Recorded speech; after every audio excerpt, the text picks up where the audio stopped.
إن الحمد لله نحمده ونستعينه ونستغفره ونعوذ بالله من شرور أنفسنا ومن سيئات أعمالنا من يهده الله فلا مضل له ومن يضلل فلا هادي له وأشهد أن لا إله إلا الله وحده لا شريك له وأشهد أن محمدا عبده ورسوله صلى الله تعالى عليه وعلى آله وصحبه وسلم تسليما كثيرا أما بعد فإن خير الحديث كتاب الله وخير الهدي هدي محمد صلى الله عليه وسلم وشر الأمور محدثاتها وكل محدثة بدعة وكل بدعة ضلالة وكل ضلالة في النار أعوذ بالله من الشيطان الرجيم كلا إن الإنسان ليطغى أن رآه استغنى إن إلى ربك رجعة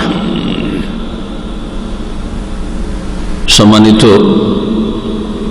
ওলামায়ে কেরাম এবং প্রিয় শ্রোতামণ্ডলী, পর্দার আড়ালের মা এবং বোনেরা, আজকে এই আনুদের এই মসজিদে আল গনাইমে বেশ কিছুদিন পরে এটি হচ্ছে দ্বিতীয় আমাদের আলোচনা। আল্লাহ পাক রব্বুল আলামিনের অশেষ শুকরিয়া আদায় করি যে আবার আল্লাহ পাক রব্বুল আলামিন এই এলাকার বিশেষ করে যারা বাসিন্দা বাংলা ভাষাভাষী তাদের সাথে একটা যোগাযোগের সুব্যবস্থা করে দিয়েছেন। আর আল্লাহ পাক রব্বুল আলামিনের রহমতের পরে, তৌফিকের পরে বিশেষভাবে যে মেহনত পরিশ্রম রয়েছে আমাদের ভাই আব্দুস সামাদ হাফিজাহুল্লাহ, তার শুকরিয়া আদায় করি আল্লাহ পাক রব্বুল আলামিনের শুকরিয়া আদায়ের পরে। শুকরিয়া আদায় করি মসজিদের ইমাম জাযাহুল্লাহ খায়ের, উনি মাঝে মধ্যেই টেলিফোন করেন, কিন্তু ব্যস্ততার কারণে হয়তো আমরা সময় দিতে পারি না, এই জন্য একটু দীর্ঘ সময় পরে। উনি তো চান যে মাসে কয়েকবার, কিন্তু যা হয়তো আমার পক্ষে সম্ভব হয়ে ওঠে না।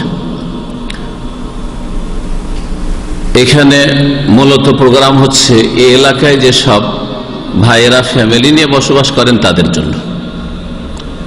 আমি এই আশাতে এখানে এসেছি যে এখানে ওই ফ্যামিলিওয়ালা ভাইয়েরা যাদের উপর আল্লাহ পাক রব্বুল আলামিনের খাস রহমত রয়েছে তাদের শুকরিয়া আদায় করা উচিত, যে তাদেরকে আল্লাহ পাক এই দিক থেকে অন্যদের উপর যে আল্লাহ পাক রব্বুল আলামিন প্রাধান্য দান করেছেন এই ক্ষেত্রে, এর শুকরিয়া কিছু হওয়া উচিত। এর জন্য তাদের কিছু করণীয় রয়েছে, কারণ আল্লাহ পাকের নিয়ামতের যদি কদর না করেন, সেই নিয়ামতের যদি শুকরিয়া আদায় না করেন, তো সেই নিয়ামত টিকে না, লাস্টিং করে না।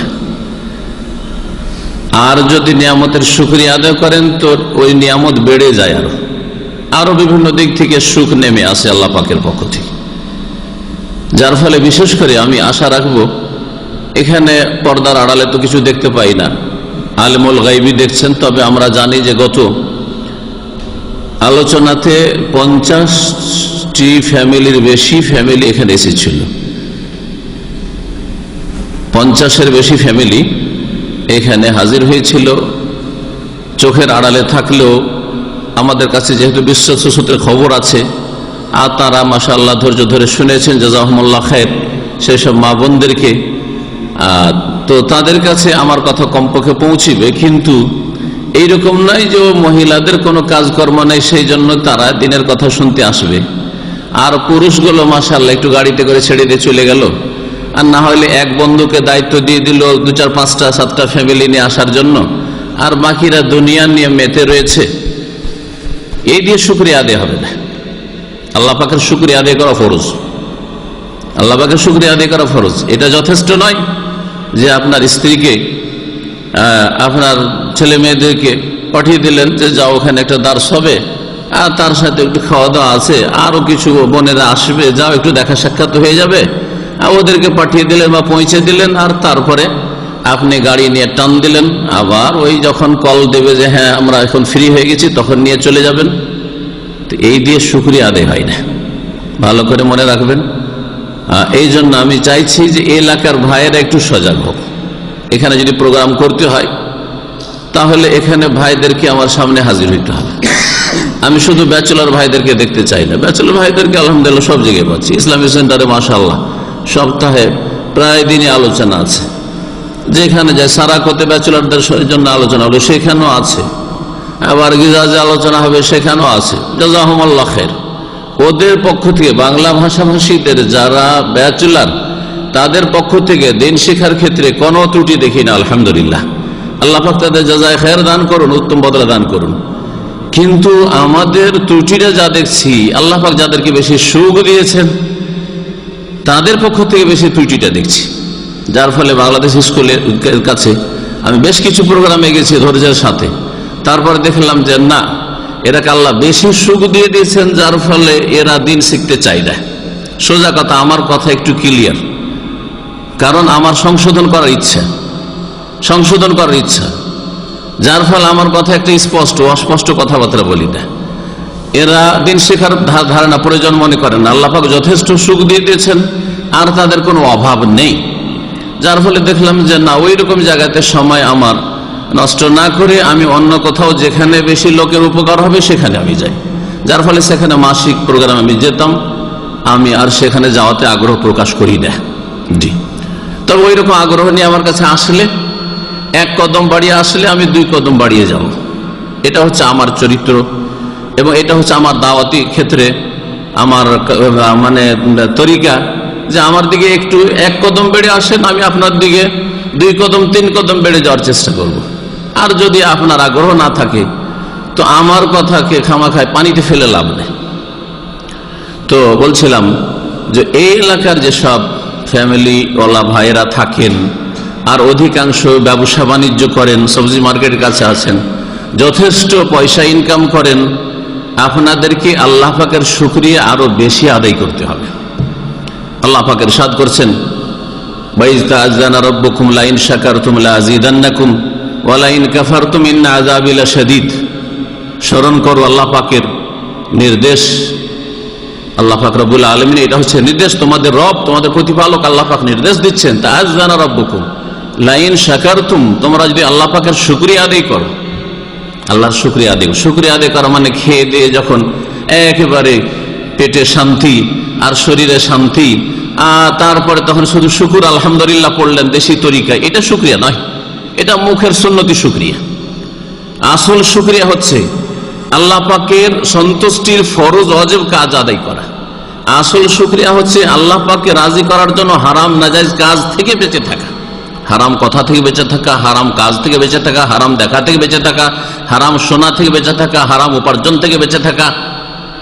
আর আসল শুকরিয়া হচ্ছে একটা, যেমন বেঁচে থাকার ক্ষেত্রে শুকরিয়া যে আপনার দ্বারা হারাম নাজায়েজ কাজ, আল্লাহর অসন্তুষ্টির কাজ কথা যেন না হয়, ঠিকই তেমনি আল্লাহ পাক রব্বুল আলামিন যা ফরজ করেছেন, ওয়াজিব করেছেন, সেই ফরজ ওয়াজিবগুলি আদায় করা।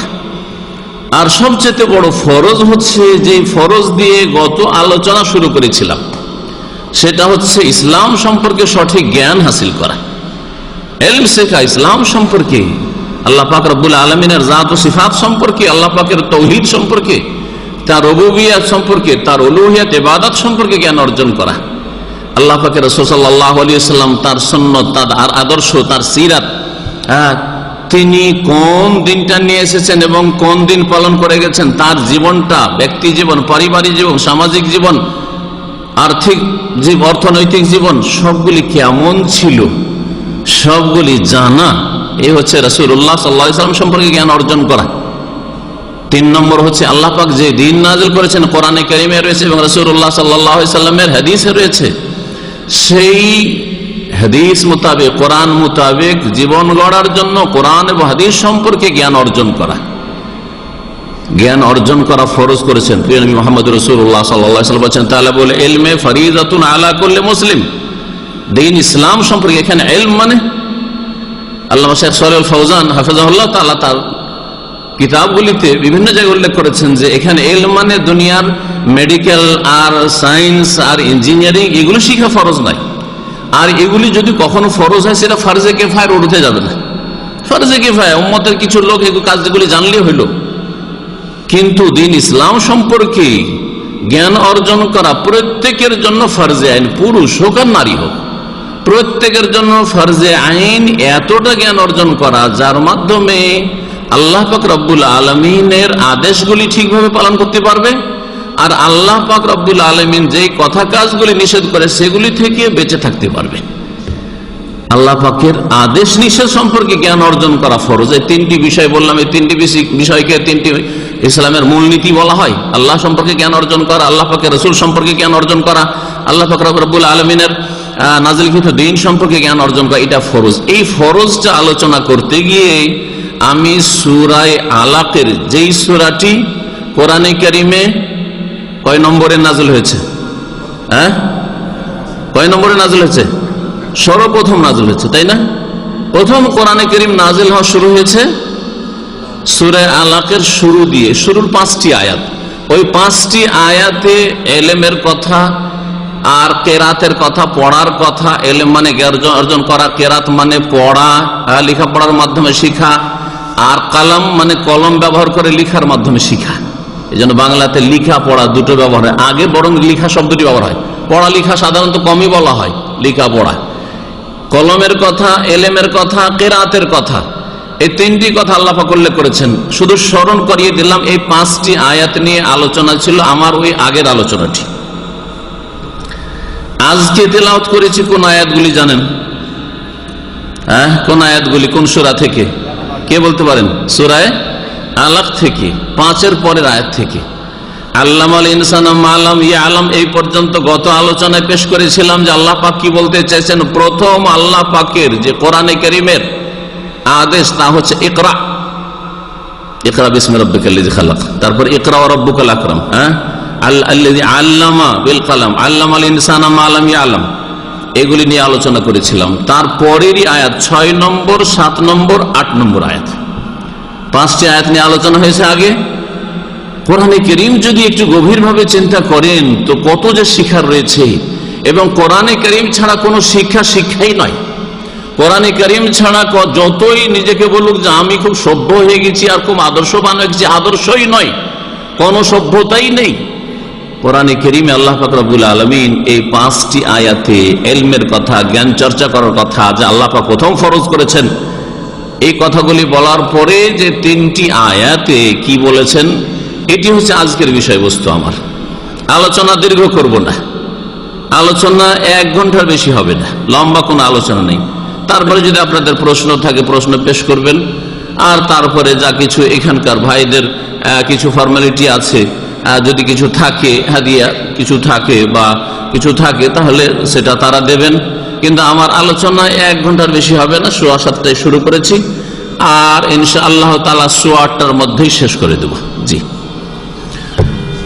তো আল্লাহ রাব্বুল আলামিন এই আয়াতগুলিতে কি বলেছেন একটু গভীরভাবে চিন্তা করুন, এবং এই আয়াতের আওতাভুক্ত তো আমরা হই না। এই আয়াতে যাদেরকে আল্লাহ চিহ্নিত করেছেন তাদেরই কিছু লোক, আমরা তো নই যে যাদের সম্পর্কে আল্লাহ বলছেন যে তোমরা এইরকম। এটা চিন্তা করতে বলছি। কোরআনে শুধু তেলাওয়াত করলে হবে না, কোরআন শুধু মুখস্থ করলে হবে না, আর কোরআন শুধু তরজমা পড়লে হবে না, ঠিক এগুলোও করতে হবে।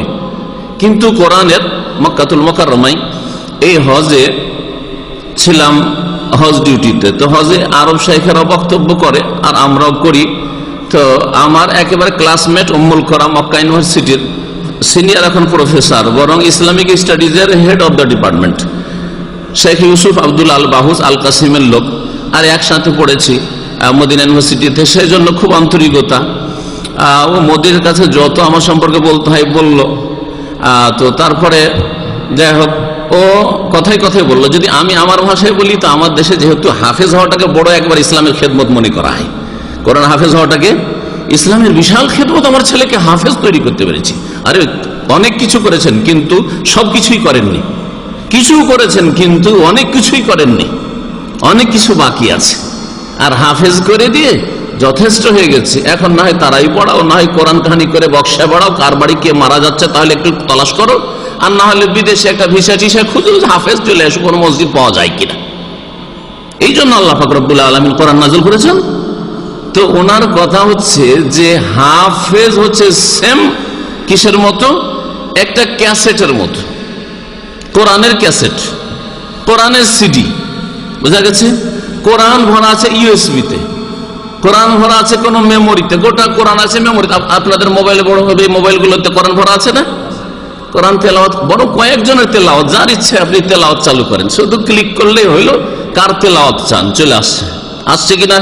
তো আপনার মোবাইলে কোরআন একজনের তেলাওয়াত না, কয়েকজনের তেলাওয়াত, ওতে আপনাকে যখন তখন শুনিয়ে দিচ্ছে, শুধু আপনি একটু ক্লিক করলেই হলো, ঠিক কিনা। যেই ব্যক্তি হাফেজ অথচ আল্লাহর কথা, আল্লাহ যে কি সম্বোধন করছেন তার বান্দাদেরকে, আল্লাহর যে কি খেতাব, কি অ্যাড্রেস বুঝলো না, সেই ব্যক্তির কোরআন মুখস্থ করা আর ক্যাসেট আর সিডি আর আপনার মোবাইলে যে কোরআন আছে আপনাকে শোনাচ্ছে অন করে দিলে, দুটোতে পার্থক্য আছে। হাফেজও কোরআন শোনাইতে পারে কিন্তু কোরআনের অর্থ কিছুই বুঝে না। জালিকাল কিতাবুল লা রাইবা ফীহি, তেলাওয়াত সুন্দর করতে পারে, মাখরাজ বুঝে, উচ্চারণ বুঝে, অর্থ মোটেই বুঝে না লা রাইবা ফীহি মানে কি। আর আপনার মোবাইলে যে কোরআন তেলাওয়াত শোনাচ্ছে আপনাকে, সে মোবাইলও বলতে পারবে না যে এর মানে কি, বলতে পারবে মোবাইল, কিন্তু তেলাওয়াত শুনিয়ে দিতে পারবে। আপনার সিডিতে যদি কোরআন থাকে, আপনার ক্যাসেটে কোরআন থাকে, আগে যে ক্যাসেট ছিল অডিও ক্যাসেট বা ভিডিও ক্যাসেট, তো ক্যাসেটে যদি কোরআন থাকে কোরআন তেলাওয়াত শুনিয়ে দিতে পারবে, কিন্তু কোরআনের তর্জমাটা কি ক্যাসেট বলতে পারবে, সিডি বলতে পারবে? পারবে না। তাহলে শুধু হাফেজ বানানো এর চাইতে অতিরিক্ত আর কি বলেন দেখি। এই কথাটি আমি নকল করলাম আমার ক্লাসমেট, আর যেহেতু ওনারা সৌদি, আর তারপরে মাশাআল্লাহ এখন বড় একজন প্রফেসর, তো চিন্তা করেন এই কথাটা, আপনাদের চিন্তার জন্য বলছি, যে যাতে করে এটা না মনে করেন যে আমার ছেলে হাফেজ হয়েছে, নিজে দিন শিখার কোনো খোঁজ খবর নাই, ছেলেকে হাফেজ বানাবো, আর হাফেজ বানিয়ে শুধু ওই হাফেজ 10 জনকে জান্নাত নিয়ে চলে যাবে, হ্যাঁ, জয়ীফ হাদিস পেশ করে, আর তারপরে জান্নাতে যাওয়ার আশা করে বসে আছে। এই জন্য তো আল্লাহ কোরআন নাযিল করেন নাই। তো যে কথা বলছিলাম যে কোরআন মুখস্থ করতে হবে, কোরআনের আক্ষরিক জ্ঞানও থাকতে হবে, তেলাওয়াতও সহি শুদ্ধ করতে হবে, কিন্তু এগুলো প্রাথমিক কাজ। কোরআনের অর্থ বুঝতে হবে, কোরআনের ব্যাখ্যা তাফসীরও বুঝতে হবে, কোরআনে কারীম নিয়ে তাদাব্বুর, গৌর ফিকির করতে হবে, গবেষণা করতে হবে। বরং কোরআনে কারীমে গবেষণা করার কথা, গৌর ফিকির করার কথা, গভীরতায় ঢোকার কথা আল্লাহ পাক বলেছেন। দুইটি আয়াতে আল্লাহ পাক রব্বুল আলামিন বলেছেন যে কোরআন নিয়ে তোমরা গভীরভাবে চিন্তা করো, কোরআনের গভীরতায় ঢোকার চেষ্টা করেন। আফালা ইয়াতাদাব্বারুনাল কুরআন আম আলা কুলুবিন আকফালুহা, আফালা ইয়াতাদাব্বারুনাল কুরআন ওয়ালাউ কানা মিন ইনদি গায়রিল্লাহি লাওয়াজাদু ফীহি ইখতিলাফান কাসীরা। কোরআনে কারীমের গভীরতায় যাওয়ার চেষ্টা করতে হবে। তাহলে কোরআনে কারীম বোঝার তরিকা হচ্ছে দুটো, একটা ভালো ভালো তাফসীর নিয়ে আপনি যেই ভাষায় বুঝছেন সেই ভাষায় কোরআন বোঝার চেষ্টা করেন, কিন্তু ওস্তাদবিহীন আমি কোরআন বাড়িতে রেখে তরজমা তাফসীর দিয়ে কোরআন শিখে নেব, আল্লাহ কি বলছেন তা জেনে নেব, এটা অসম্ভব। শুধু কিতাব দিয়ে যদি কিতাব পড়ে যদি আলেম হইতো, তাহলে অনেক বড় বড় ধনী ঘরের ছেলেরা বিশাল লাইব্রেরি ঘরে নিয়ে বসে থাকতো। কেন মাদ্রাসার স্কুলে শিক্ষকের সামনে লাঞ্ছিত হতে যাবে আর বসতে যাবে আর ঘন্টার পর ঘন্টা যাবে আর আসবে? কেন যাবে? 10 বছর 20 বছর 30 বছর কেন লেখাপড়া করার জন্য যাবে? তাহলে বোঝা গেল যে শুধু কিতাব দিয়ে আলেম হওয়া যায় না, তাফসীর পড়ে আলেম হওয়া যায় না, দিন সম্পর্কে জ্ঞান অর্জন করা যায় না। বাড়িতে বসে বসে তাফসীর পড়ে না, ইসলাম সম্পর্কে জেনে ইসলামিক সেন্টারের সাথে যোগাযোগ রাখবো না। আপনি যেখানেই থাকুন না কেন, আপনার কাছের ইসলামিক সেন্টার আপনি যাওয়ার চেষ্টা করুন। আমি বলছি না যে আপনাকে দূর থেকে কোনো খাস ইসলামিক সেন্টারে আসতে হবে। আপনি যদি খোবারে থাকেন, খোবার ইসলামিক সেন্টার আছে। আপনি যদি রাকায় থাকেন, রাকা ইসলামিক সেন্টার আছে। আপনি যদি 91-এ থাকেন, সেখানে ইসলামিক সেন্টার আছে। আপনি যদি রিয়াজে থাকেন, রিয়াজ ইসলামিক সেন্টার আছে। অনেক ভাইরা জেদ্দা থেকে, রিয়াজ থেকে টেলিফোন করে, কাসিম থেকে, সব জায়গাতে টেলিফোন করে, মাসলা জিজ্ঞাসা করে। আমি অনেক সময় ওদের মনে হয়তো কষ্ট হয়, আমি বলি যে ওখানকার দায়ীদের কাছে মাসলা জেনে না, কষ্ট পাই না, আপনার কাছ থেকে জানতে চাই। কিন্তু উদ্দেশ্য হচ্ছে আপনার জানা, যেখান থেকে আপনি জানতে পারেন আপনার জন্য শিখা আল্লাহ পাক ফরজ করেছেন, শিখা ফরজ করেছেন। তো কোরআনে কারীম শিখতে হবে, এটা হচ্ছে প্রথম ফরজ কাজ। তারপরে তার বাস্তবায়নের পালা। আল্লাহ পাক রব্বুল আলামিন এই আয়াতগুলিতে বলছেন, কাল্লা ইন্নাল ইনসানা লা ইয়াতগা, শোনো নিশ্চিত, ইন্নাল ইনসানা, আসল মানুষের স্বভাবটা আল্লাহ পাক এখানে বয়ান করেছেন। আর স্বভাবের ব্যতিক্রম অল্প মানুষ রয়েছে, তাহলে স্বভাবের ব্যতিক্রম অল্প মানুষ যখন রয়েছে, তো অল্প মানুষ এক শ্রেণীর আর মেজরিটি হচ্ছে আর এক শ্রেণীর। আল্লাহ পাক কোরআনে কারীমে বিভিন্ন আয়াতগুলিতে মেজরিটির কথা বয়ান করেছেন, তাদের খারাপ চরিত্র, খারাপ আচরণ, তাদের খারাপ দিকগুলি আল্লাহ পাক তুলে ধরেছেন, যাতে করে মানুষ সংশোধিত হয়, মানুষ ফিরে আসে, ওই খারাপ চরিত্রগুলি তাদের মধ্যে না থাকে, ওই খারাপ আচরণগুলি তাদের মধ্যে না থাকে। আল্লাহ পাক কি বলছেন? ইন্নাল ইনসানা লায়াতগা, মানুষ নিঃসন্দেহে সীমা লঙ্ঘন করে। মানুষের আসল হচ্ছে মেজরিটি মানুষের অবস্থা কি, যে কি করে? সীমা লঙ্ঘন করে, বাড়াবাড়ি করে। সীমা লঙ্ঘন করা আল্লাহ পাকের তাহলে সীমানা আছে। এই সীমা লঙ্ঘন বলতে আল্লাহ কি বুঝিয়েছেন? হ্যাঁ, এটা হচ্ছে আসল সীমানা। মানুষের তৈরি করা যে সীমানা রয়েছে, দেশের ভৌগোলিক সীমানা, সেটা মানুষের তৈরি করা। তারপরে সেটাতে পরিবর্তন ঘটতে আছে। আজকে থেকে 50 বছর আগে যে সীমানা ছিল আজকে নাই হয়তো, হ্যাঁ। তারপরে এই যে সীমানা আছে থাকবে তা না, এতে হয় ভাগ হবে, না হয় আরো অ্যাড হবে, হতেই থাকবে, এগুলো আর হতেই আছে। কিন্তু আল্লাহ পাক রব্বুল আলামিনের যে হুদুদ রয়েছে, বর্ডার রয়েছে, সীমানা রয়েছে, তাতে কোন রকমের রদবদল হয় না, কোন রকমের রদবদল হয় না। সেই সীমানা হচ্ছে আল্লাহ পাক রব্বুল আলামিনের দ্বীন ইসলামের সীমানা, যেই এলাকায় আপনাকে থাকতে হবে।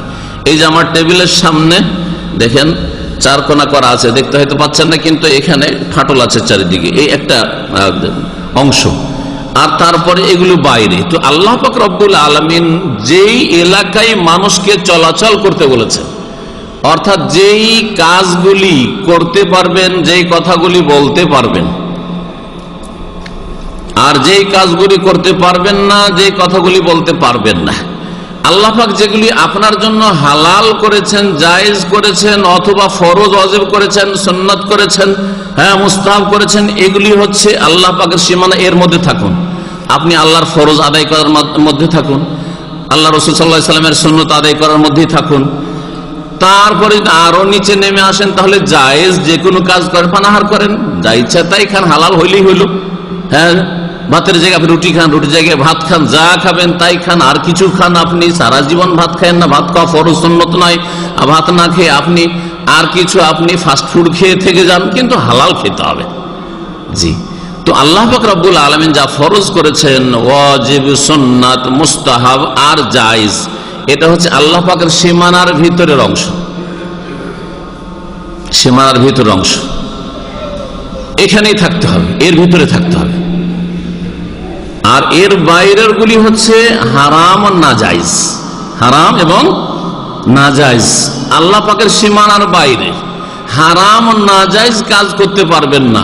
মাকরুহ, অপছন্দনীয়, আল্লাহর কাছে যদি ঘৃণিত হয়, তার রাসূল সাল্লাল্লাহু আলাইহি ওয়াসাল্লামের কাছে যদি মাকরুহ ঘৃণিত হয়, তো তা করতে পারবেন না।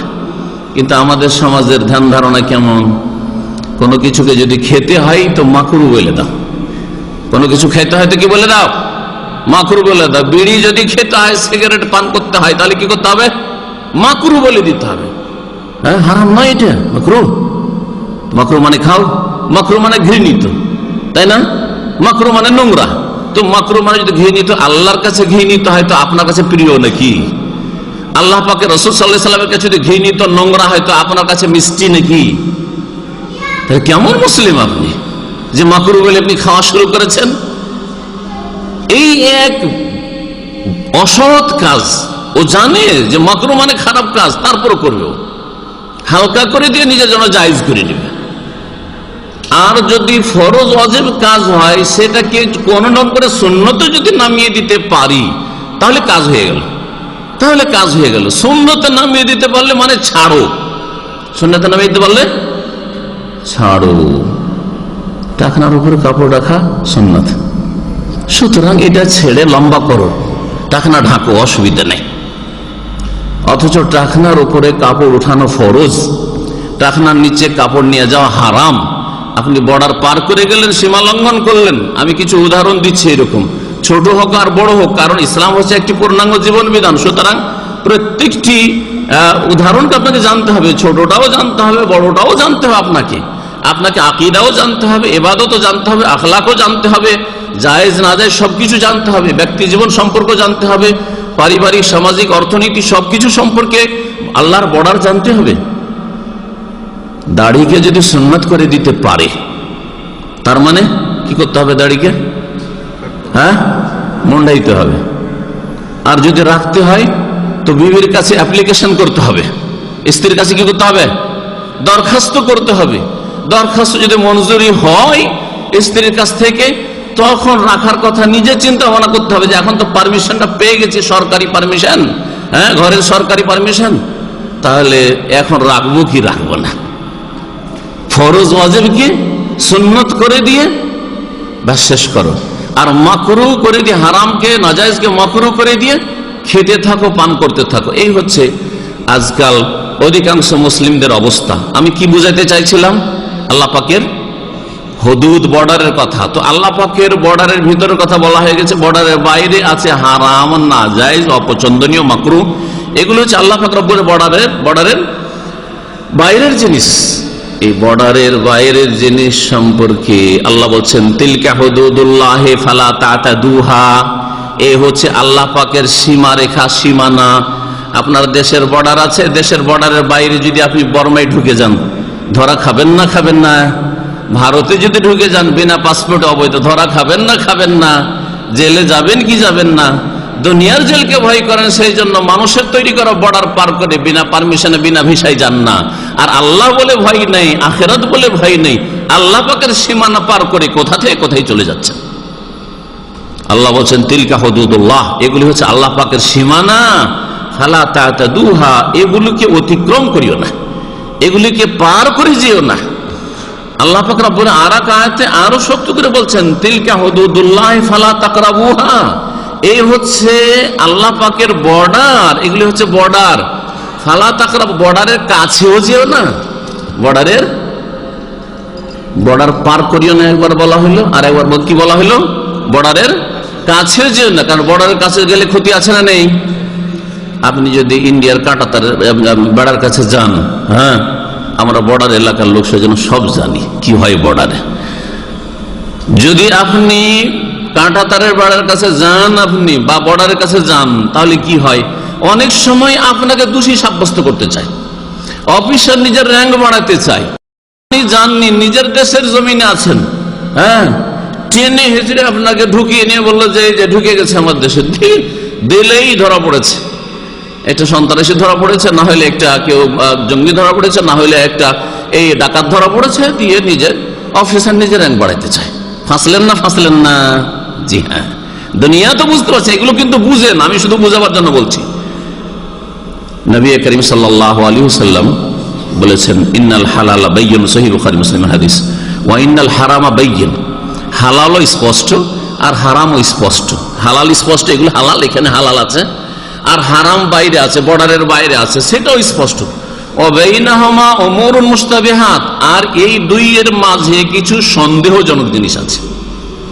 একবার মনে হচ্ছে যে হালাল হয়েও যেতে পারে, সাধারণ জ্ঞান ইসলাম সম্পর্কে আছে বলে, আর একবার মনে হচ্ছে যে না, এর হারামেরও কিছু দিক আছে।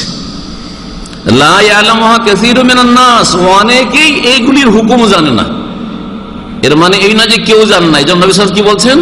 কাসীরুম মিনান নাস, অনেকে জানে, তার মেজরিটি জানে না যে এগুলি হালাল হবে না হারাম হবে।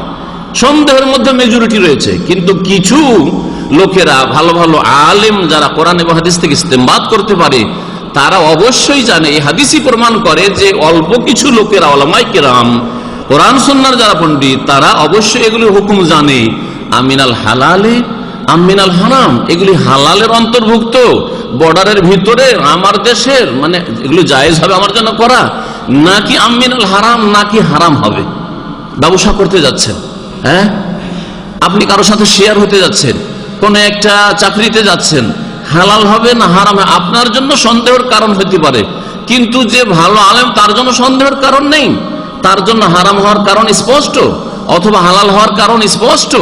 সুতরাং হালালে ফেলবেন আর না হইলে হারামে ফেলবেন, কারণ তার কাছে কোরআন হাদিসের জ্ঞান রয়েছে। স্পষ্ট না থাকলেও ইস্তেমবাদ করতে পারবেন।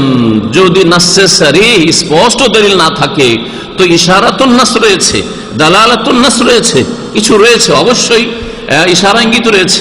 জি, তো কথা হচ্ছে যে আল্লাহ পাক রব্বুল আলামিনের বর্ডার সম্পর্কে জানতে হবে। এই আলোচনা, আগের আলোচনা আর আজকের আলোচনায় আল্লাহ বলছে যে মানুষের স্বভাব কি হচ্ছে, হ্যাঁ, যে সীমা লঙ্ঘন করে। হাদিস আর একটু পুরা করি। নবী করিম সাল্লাল্লাহু আলাইহি ওয়াসাল্লাম বলছে, তাহলে পুরো কথাটি সম্পূর্ণ হবে। নবী সাল্লাল্লাহু আলাইহি ওয়াসাল্লাম ওয়ামান ওয়াকা ফিশ শুবহাত ওয়াকা ফিল, আপনার সন্দেহ লাগছে, একবার করে মনে হচ্ছে যে এটা হালাল হয়ে যাবে, জায়েজ হবে মনে হয় ব্যবসা করা, আর একবার মনে হচ্ছে যে না এটা ঠিক লাগে না, সন্দেহ লাগছে। অথবা দুইজন আলেমকে জিজ্ঞেস করেছেন, একজন বলছে হালাল, আরেকজন বলছে হারাম। একজন বলছে যে ডিরেকশন ডিস্টিনি হালাল, আর একজন বলছে বা আরো কয়েকজন বলছে যে হারাম। আপনার সামনে এখন সন্দেহ আসলে যে কার কথা নেব, তাহলে এই দুইজনকে বাদ দিয়ে এদের চেয়ে বড় আলেম খুঁজেন আপনি, এটা আপনার দায়িত্ব। কিন্তু আজকাল অধিকাংশ মুসলিম হচ্ছে সুবিধাবাদী।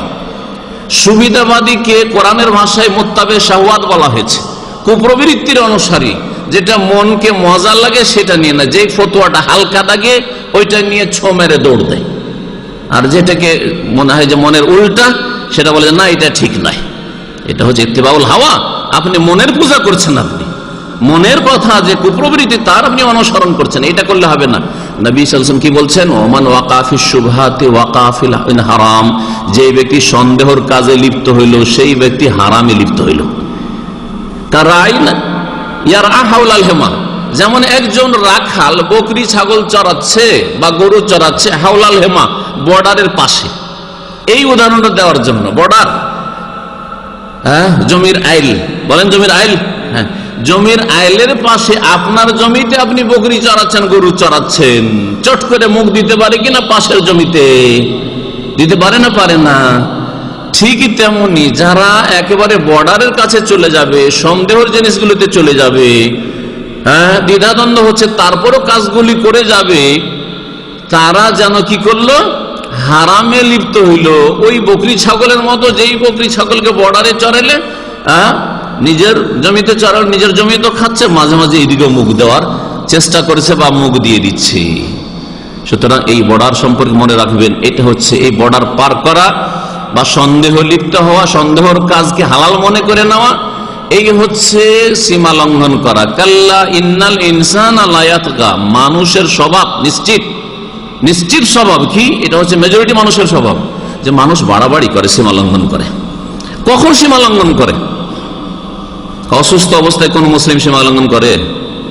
হ্যাঁ, চলতে পারে না, হার্টের রোগী, আর তার মনে ব্যভিচারের কথা আসবে?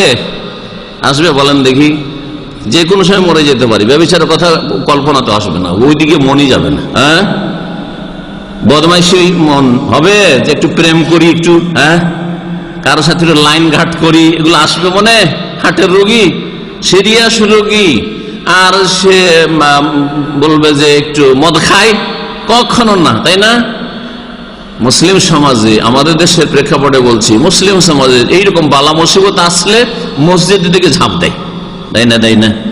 নিজের উপর বালা মুসিবত আসলে মসজিদে দৌড় দেয়, আর নিজের বাপ মরলেও কয়েকদিন মসজিদ যায়, মা মরলেও কয়েকদিন মসজিদ যায়, স্ত্রী ছেলে মেয়ে মরলেও কয়েকদিন মসজিদে যায়, যায় না? যায় না? তাহলে বালা মুসিবত আসলে গুনাহ কমে যায় বা গুনার মন মানসিকতা কমে যায়, ঠিক না? সোজা হয়ে ফিরে, তখন সোজা হয়েছে। আল্লাহ বলছেন যে মানুষ সীমা লঙ্ঘন করে, বাড়াবাড়ি করে, হারাম কথা কাজ কখন বলে আর করে, অন্যায় পাপ কখন করে, আর রাহুস্তাগনা, যখন দেখে যে আমি অমুখাপেক্ষী হয়ে গেছি, অভাব মুক্ত হয়ে গেছি, সচ্ছল হয়ে গেছি, সুখী হয়ে গেছি। ভালো করে ছোট ছোট আয়াত, কিন্তু গভীর ভাবে আপনি আপনার উপর ফিট করুন যে আপনি কোন পানির মাছ। আপনার উপর আয়াত ফিট হচ্ছে নাকি? আপনি দেশে যখন গরিবের সন্তান ছিলেন, পেটে ভালো করে দানা জুটতো না, আর শরীরে বস্ত্র জুটতো না, আর বাড়ি কাঁচা বাড়িতে বাস করতেন, আর খুব কষ্টের জীবন কেটেছেন, তখন পাপ করার ক্ষমতা হয়নি, তখন টিভির কথাও ভাবেননি, আর ডিশের কথাও ভাবেননি, আর নোংরা ছবি, ব্লু ফিল্ম বুঝতেন না, ও তর্জমাই বুঝতেন না যে ব্লু ফিল্ম আবার কাকে বলে। কিন্তু এখানে এসে দুটো পয়সা হয়েছে, আর ঘরে আমি তো অনেক কিছুর নামই জানি না, আমি যখন শুনি তখন আশ্চর্য হই যে এমন এমন পাপের যন্ত্রপাতি রয়েছে, আর এমন এমন পাপ যে ঘরে ঘরে হয়ে থাকে, যে আল্লাহ পাক মুসলিমদের হেফাজত করুক। দেখার ক্ষেত্রে, শোনার ক্ষেত্রে, অশ্লীলতার ছড়াছড়ির ক্ষেত্রে যদি এই গুনাহগুলি হয়, তাহলে রুজি রোজগারের ক্ষেত্র রয়েছে, জি, পারিবারিক জীবনটা রয়েছে, জি, ছেলে মেয়েদের তালিম তরবিয়তের বিষয় রয়েছে, ছেলে মেয়েদের স্ত্রীর সাথে আচরণের ক্ষেত্রে রয়েছে, যে আপনি আপনার স্ত্রীর সাথে আপনি মুসলিমের মতো আচরণ করছেন না আপনি কাফেরের মতো আলোচনা করছেন, লাগামে জালেমের মতো আলোচনা আপনি আচরণ করছেন। এটা আল্লাহর কাছে জবাব দিতে আপনি ভাবিয়েন না যে আমি বাড়ির মালিক আর আমি টাকা পয়সা উপার্জন করি আর আমি তাকে খেতে দিই, আমার ঘরে সে বন্দী, আমার ঘরে দাসী, সে যা ইচ্ছা তাই বলবো, যা ইচ্ছা তাই করব, গাল দেবো, লাত দেবো, জুতা দেবো, লাঞ্ছিত অবদস্ত করব, আর আমাকে কেউ জিজ্ঞাসাকারী নেই, এই কথা কখনো ভাববেন না। আল্লাহ পাক ইরশাদ করছেন, শুনে রাখো ভালো করে, ইন্নাস সামা ওয়াল বাসারা ওয়াল ফুআদা কুল্লু উলাইকা কানা আনহু মাসউলা। ইন্নাস সামা, তোমার এই যে শ্রবণ শক্তি, ওয়াল বাসার চোখের শক্তি, ওয়াল ফুআদ আর তোমার যে চিন্তার শক্তি, হৃদয়, কুল্লু উলাইকা, এইরকম যত অঙ্গ প্রত্যঙ্গ রয়েছে, তিনটি বলিনি আল্লাহ বলেছেন কুল্লু উলাইকা, সমস্ত অঙ্গ প্রত্যঙ্গ সম্পর্কে। আপনার হাত কি করেছে? হাত জুলুম করেছে আপনার স্ত্রীর ওপর, আপনার পা জুলুম করেছে, আপনার চোখ জুলুম করেছে, আপনার ব্রেন বুদ্ধি জুলুম করেছে, কত রকমের জুলুম অত্যাচার হইতে পারে। কুল্লু উলাইকা কানা আনহু মাসউলা, প্রত্যেকটি বিষয় সম্পর্কে তারা জিজ্ঞাসিত হবে, জবাবদিহি করতে হবে আল্লাহ পাকের সামনে, জবাব দিতে হবে, উপায় নেই, সবাইকে আল্লাহর সামনে আজ। তখন আপনিও আল্লাহর দাস হয়ে দাঁড়াবেন আর আপনার স্ত্রী আল্লাহর দাসী হয়ে দাঁড়াবে। আপনি যদি ছেলে মেয়েদের তরবিয়তের ক্ষেত্রে ত্রুটি করে থাকেন, দুনিয়া শিখিয়েছেন, তাদের জন্য পয়সা রোজগার করেছেন, তাদেরকে দুঃখী রেখে যেতে চান না, তাদেরকে গরিব রেখে যেতে চান না, তাদের যাতে করে আরো দু চার পুরুষ খেতে পারে, ওপর পুরুষের নিচে পুরুষ, এখন আপনার ছেলেরাও খেতে পারে, ছেলেরা কেউ যেন গরিব না থাকে, এইরকম কল্পনা জল্পনা করে টাকা ইনকাম করে রেখে গেছেন, কিন্তু আল্লাহর সাথে তাদের পরিচয় ঘটাননি, আল্লাহর সাথে তাদের সম্পর্ক স্থাপন হোক এর জন্য সচেষ্ট হননি, তো অবশ্যই জবাব দিতে হবে। আলা কুল্লুকুম রাইন ওয়া কুল্লুকুম মাসউলুন আন রাইয়াতিহি, শুনে রাখো, প্রত্যেকে তোমাদের রাখাল বা দায়িত্বশীল, আর প্রত্যেককে মাসউলুন, জিজ্ঞাসা করা হবে, আন রাইয়াতিহি, তার রাখালি সম্পর্কে, তার মালিকানা সম্পর্কে, আপনার স্ত্রী সম্পর্কে, আপনার ছেলে মেয়েদের সম্পর্কে, আপনার অধীনস্থ যারা আছে, আপনার বাড়িতে যদি কাজের মেয়েরা থাকে, কাজের ছেলেরা থাকে, বা আপনার অধীনে আরো কেউ থাকে, ছোট ভাইরা থাকে, বোনেরা থাকে, সকলের সম্পর্কে আপনাকে আল্লাহর সামনে জবাব দিতে হবে। ইন্নাল ইনসানা লা ইয়াতগা আর রাআহু ইসতাগনা, মানুষ সীমা লঙ্ঘন কখন করে? যখন দেখে যে আমার কোনো অভাব নেই। যখন আপনার অভাব নেই তখন পাপ শুরু হয়ে গেছে। এই আয়াত আপনার ফিট কিনা বলেন? যতদিন অভাব ছিল এসব পাপ জানতেন না করতে, কিন্তু যখন অভাব মুক্ত হয়েছেন তখন এই গুনাহগুলি, এই পাপগুলি করা শুরু করেছেন। তাহলে এই আয়াত আপনার ওপর ফিট কিনা? জি, আর রাআহু ইসতাগনা। আল্লাহ পাক বলছেন যে শোনো, আল্লাহর কথা কত সংক্ষেপে, কিন্তু তাতেই যথেষ্ট সতর্কবাণী রয়েছে, যথেষ্ট তাতে তাম্বিহ রয়েছে, যথেষ্ট তাতে সচেতন করা হয়েছে। ইন্না ইলা রাব্বিকা রুজা, নিঃসন্দেহে তুমি অভাব মুক্ত মনে করে নিজেকে সীমা লঙ্ঘন করেছো, নিঃসন্দেহে ইলা রাব্বিকা, তোমার প্রতিপালকের কাছে রুজা, ফিরে আসতে হবে, আল্লাহর কাছে ফিরে আসতে হবে। কত দূর তুমি বর্ডার পার করে যাবে? বর্ডার পার করবে, তোমার আয়ু পার করতে পারবে? আরে হারামের বর্ডার পার করে দিবে তুমি, ফরজের বর্ডার পার করে দিয়ে ফরজ মানবে না, ফরজ পালন করবে না, ফজরের নামাজ পড়বে না, তুমি বর্ডার পার করে দিবে। আল্লাহ পাকের ফরজ ওয়াজিব আদায় করবে না, অবহেলা করবে, নামাজের সময় ঘুমিয়ে থাকবে, আর হারাম নাজায়েজ কাজ করে তুমি বর্ডার পার করে দিবে। ঠিক আছে, কিন্তু তোমার যে আয়ু আমার হাতে, তোমার জান প্রাণ আমার হাতে, তোমার রূহ আমার কবজে, এটাকে অতিক্রম করতে পারবে কি? না, কখনো না। ইন্না ইলা রাব্বিকা রুজা, নিঃসন্দেহে তোমার রবের কাছে ফিরে আসতে হবে, আল্লাহর কাছে সকলকে ফিরে যেতে হবে। মিনহা খালাকনাকুম, এই মাটি থেকে আল্লাহ পাক সৃষ্টি করেছেন, ওয়া ফিহা নুঈদুকুম, সকলকে মাটিতে আল্লাহ ফিরিয়ে দেবেন, মাটিতেই ফিরিয়ে দেবেন। মাটি দিয়ে আল্লাহ পয়দা করেছেন আদমকে, আদম সন্তানকে, আর মাটিতে সকলকে মাটিতে যেতে হবে না? হবে না। কবর দিলে কবরে, যেটা আল্লাহ পাকের বিধান। আর যদি কেউ যদি আল্লাহ দ্রোহিতা করে, কবর দেব না, আগুনে জ্বালাবো, তারপরও মাটিতে আসতে হবে, পানিতে ভাসিয়ে দেবো, তাও মাটিতে আসতে হবে। আর কিছু করব, তারপরও মাটিতে আসতে হবে। হ্যাঁ, গরু ছাগলকে বা হিংস্র পশুকে খাওয়াইয়ে দেবো বা আর কিছু করব, ও ফিরে আসতে হবে মাটিতে। মিনহা খালাকনাকুম ওয়া ফিহা নুঈদুকুম, এই মাটিতেই তোমাদেরকে ফিরিয়ে দেবো। আর মাটিতে ফিরিয়ে দেওয়ার পরে বাস হয়ে গেল, এক্সপায়ার না, আজকে ইংরেজিতে অমুকের এক্সপায়ার হয়ে গেছে, মানে শেষ, তাই না? আর কোনো কাজ নেই তার, না? আল্লাহ বলছেন মিনহা নুখরিজুকুম তারাতান উখরা, আর ওই মাটি থেকে তোমাদেরকে উদ্গত করব, বের করব। মাটির তলায় যেমন বীজ পড়ে থাকলে আর বৃষ্টি বর্ষণ হইলে ওই বীজ গজিয়ে উঠবে, ও গাছ গজাবে, অবশ্যই গজাবে। আল্লাহ পাক ওই রকম মানুষকে গজাবেন। মিনহা নুখরিজুকুম, এই মাটি থেকেই তোমাদেরকে বের করব, উদ্গত করব, গাছ উঠাবার মতো, গজাবার মতো, যে গজে উঠে গাছ, তারাতান উখরা, পুনরায়। যেমন তোমরা কিছু ছিলে না, দুনিয়ায় তোমাদেরকে বের করে নিয়ে এসেছিলাম মায়ের পেট থেকে, আবার মাটিতে ফিরিয়ে দিয়েছিলাম মওতের পরে, আবার মাটি থেকে তোমাদেরকে উঠাবো এবং আল্লাহর কাছে যেতে হবে। ইন কুল্লু মান ফিস সামাওয়াতি ওয়া মান ফিল আরদি ইল্লা আতির রহমানি আবদা, আসমান এবং জমিনে এমন কোনো কেউ নেই, আসমানের কোন ফেরেশতা আর জমিনের মানুষ এবং জিন এমন কেউ নেই, ইল্লা আতির রহমানি আবদা, আল্লাহ পাক বলছেন যে সকলেই রহমানের সামনে হাজির হবে দাস হয়ে, গোলাম হয়ে। সেখানে কেউ নেতা হয়ে হাজির হবে না, সেখানে নেতা আর তার অধীনস্থ, তার দাস গোলাম, তার পিয়ন, সকলে সমান হয়ে হাজির হবে। মওতের পরে সকলে সমান। এখানে আমি শেখ, আর একজন নেতা, আর একজন মন্ত্রী, আর একজন আর কেউ, আর একজন পুঁজিপতি, অনেক কিছু, কিন্তু মওত হয়ে গেলে, মাটির তলায় চলে গেলে সকলে সমান। আপনি আমি সকলে সমান, সকলে সমান। আপনি অসহায় গোলাম, আমি আল্লাহর অসহায় গোলাম। আল্লাহ পাক আমাদের রহম করেন। আল্লাহর রহমত ছাড়া কোনো উপায় নেই, এবং আল্লাহর রহমত পাওয়ার উপায় হচ্ছে আল্লাহর দ্বীনের গণ্ডিতে থাকা, আল্লাহ পাকের ফরজ ওয়াজিব আদায় করা, হারাম নাজায়েজ থেকে বেঁচে থাকা, ঈমান এবং নেক আমলের সম্বল নিয়ে যাওয়ার চেষ্টা করা। এই কথাই হচ্ছে উদ্দেশ্য, যাতে করে সীমা লঙ্ঘন না করেন কথায়, কাজে, চলা ফেরাতে, আকীদায়, ইবাদতে, আখলাকে, চরিত্রে, ব্যবসা বাণিজ্যে সীমা লঙ্ঘন না করেন। মানুষ সীমা লঙ্ঘন কখন করে? যখন নিজেকে অভাব মুক্ত দেখে। অভাব মুক্ত হয় কোন কোন ক্ষেত্রে? মানুষ নিজেকে মনে আনন্দ ফুর্তি করে, মনে মনে আনন্দিত হয়, খুশি হয়, আর মনে করে যে যথেষ্ট হয়ে গেছে, আমার আর কোনো চিন্তা নেই, আমি কাউকে পরোয়া করি না, আর কেউ যদি আমার সহযোগিতা করে করবে, না হলে আমি একাই যথেষ্ট। এইরকম মন মেজাজ কখন তৈরি হয় মানুষের? এর নাম হচ্ছে অহংকার। এর নাম হচ্ছে অহংকার। এর নাম হচ্ছে যে আমি ওপরে, আমি সিনিয়র, এগুলো সব নিচে, আর আমি অনেক ওপরে।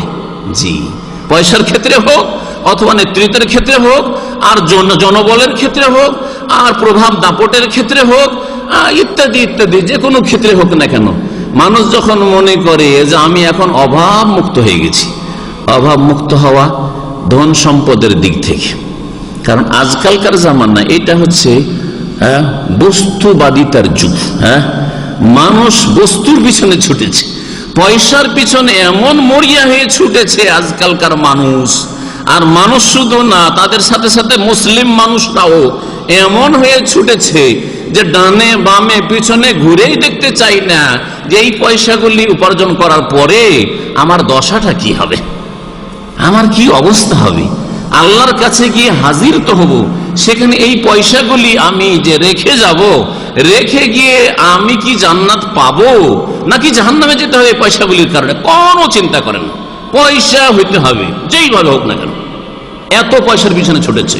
ফিতনাতুল মাল, পয়সার ফিতনা সবচেয়ে বড় আজকালকার জামানার ফিতনা। যখন মানুষ মনে করে যে আর্থিক দিক থেকে অভাব মুক্ত হয়ে গেছি, তখন আল্লাহর ফরজ ওয়াজিবে গাফিল হয়ে যায় অধিকাংশ লোক। হারাম নাজায়েজকে হারাম নাজায়েজ আর মনে করে না। তখন আলেমরা যদি আল্লাহ পরকাল সম্পর্কে স্মরণ করায়, তখন মনে করে এগুলো হুজুরদের কথা, এগুলো তো ওরা বলতেই থাকবে, আমাদের কাজ আমরা করি, ওদের কাজ ওরা করুক। এই ধরনের মন মেজাজ কখন তৈরি হয়?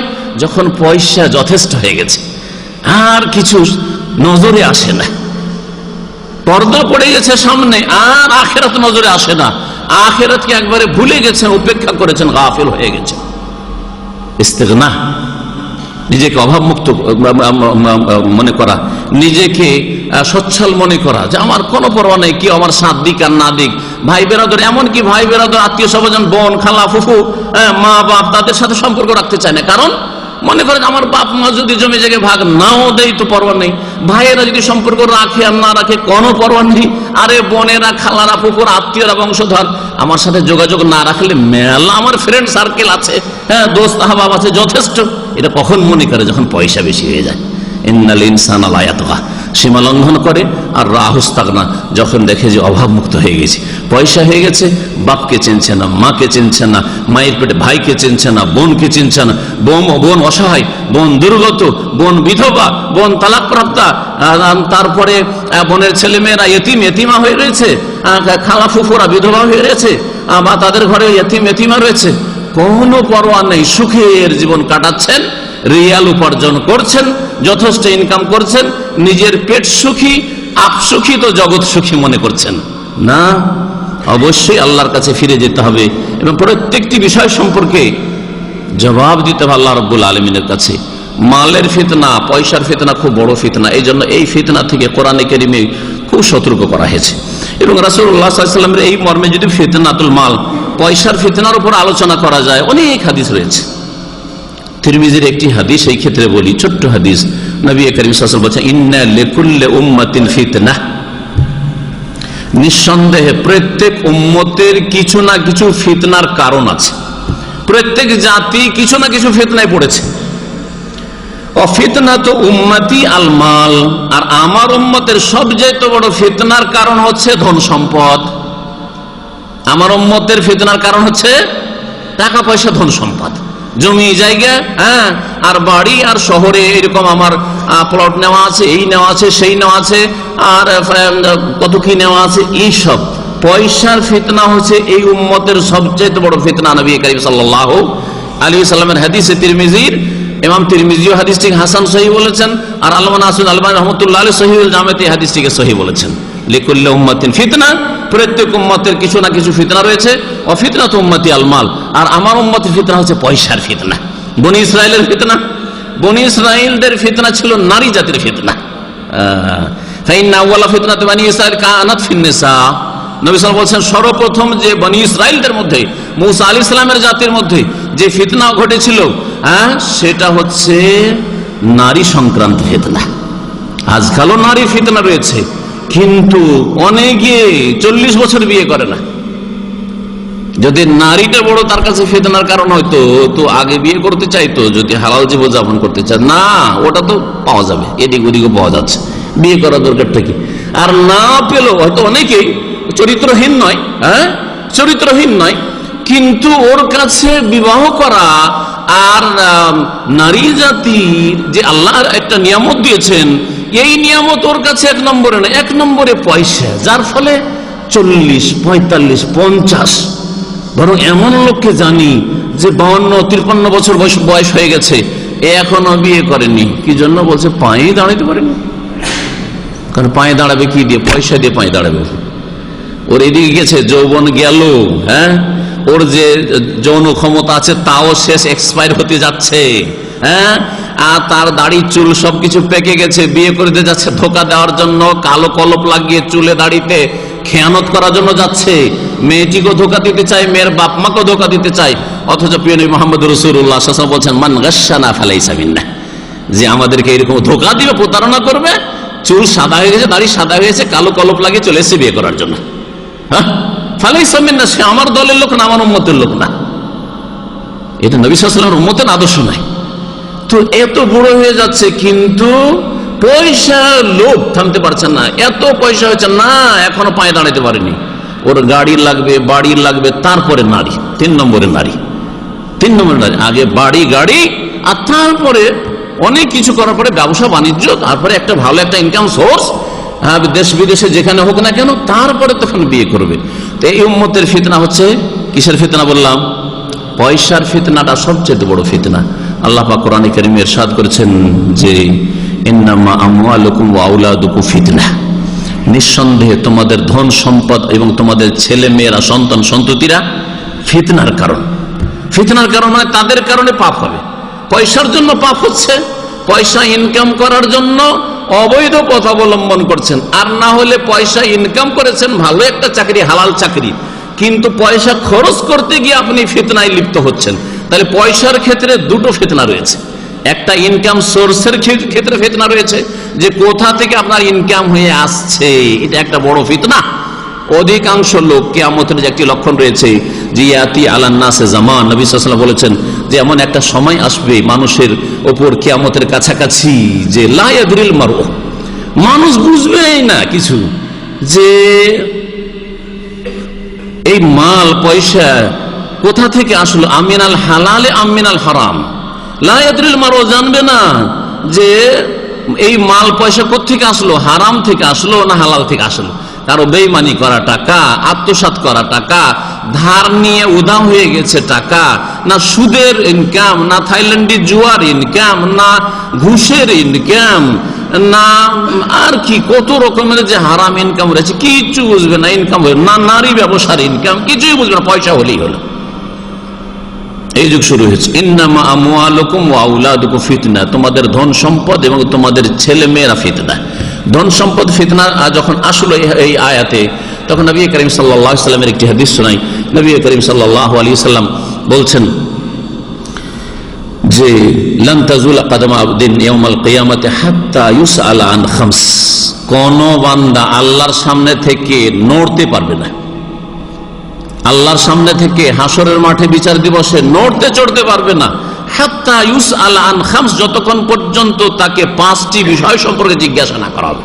এই 5টি মোটা মোটা প্রশ্ন করা হবে, এমনি তো খুঁটিনাটি প্রশ্ন আছে অন্য, কিন্তু এই প্রশ্নগুলি হচ্ছে মোটা মোটা প্রশ্ন।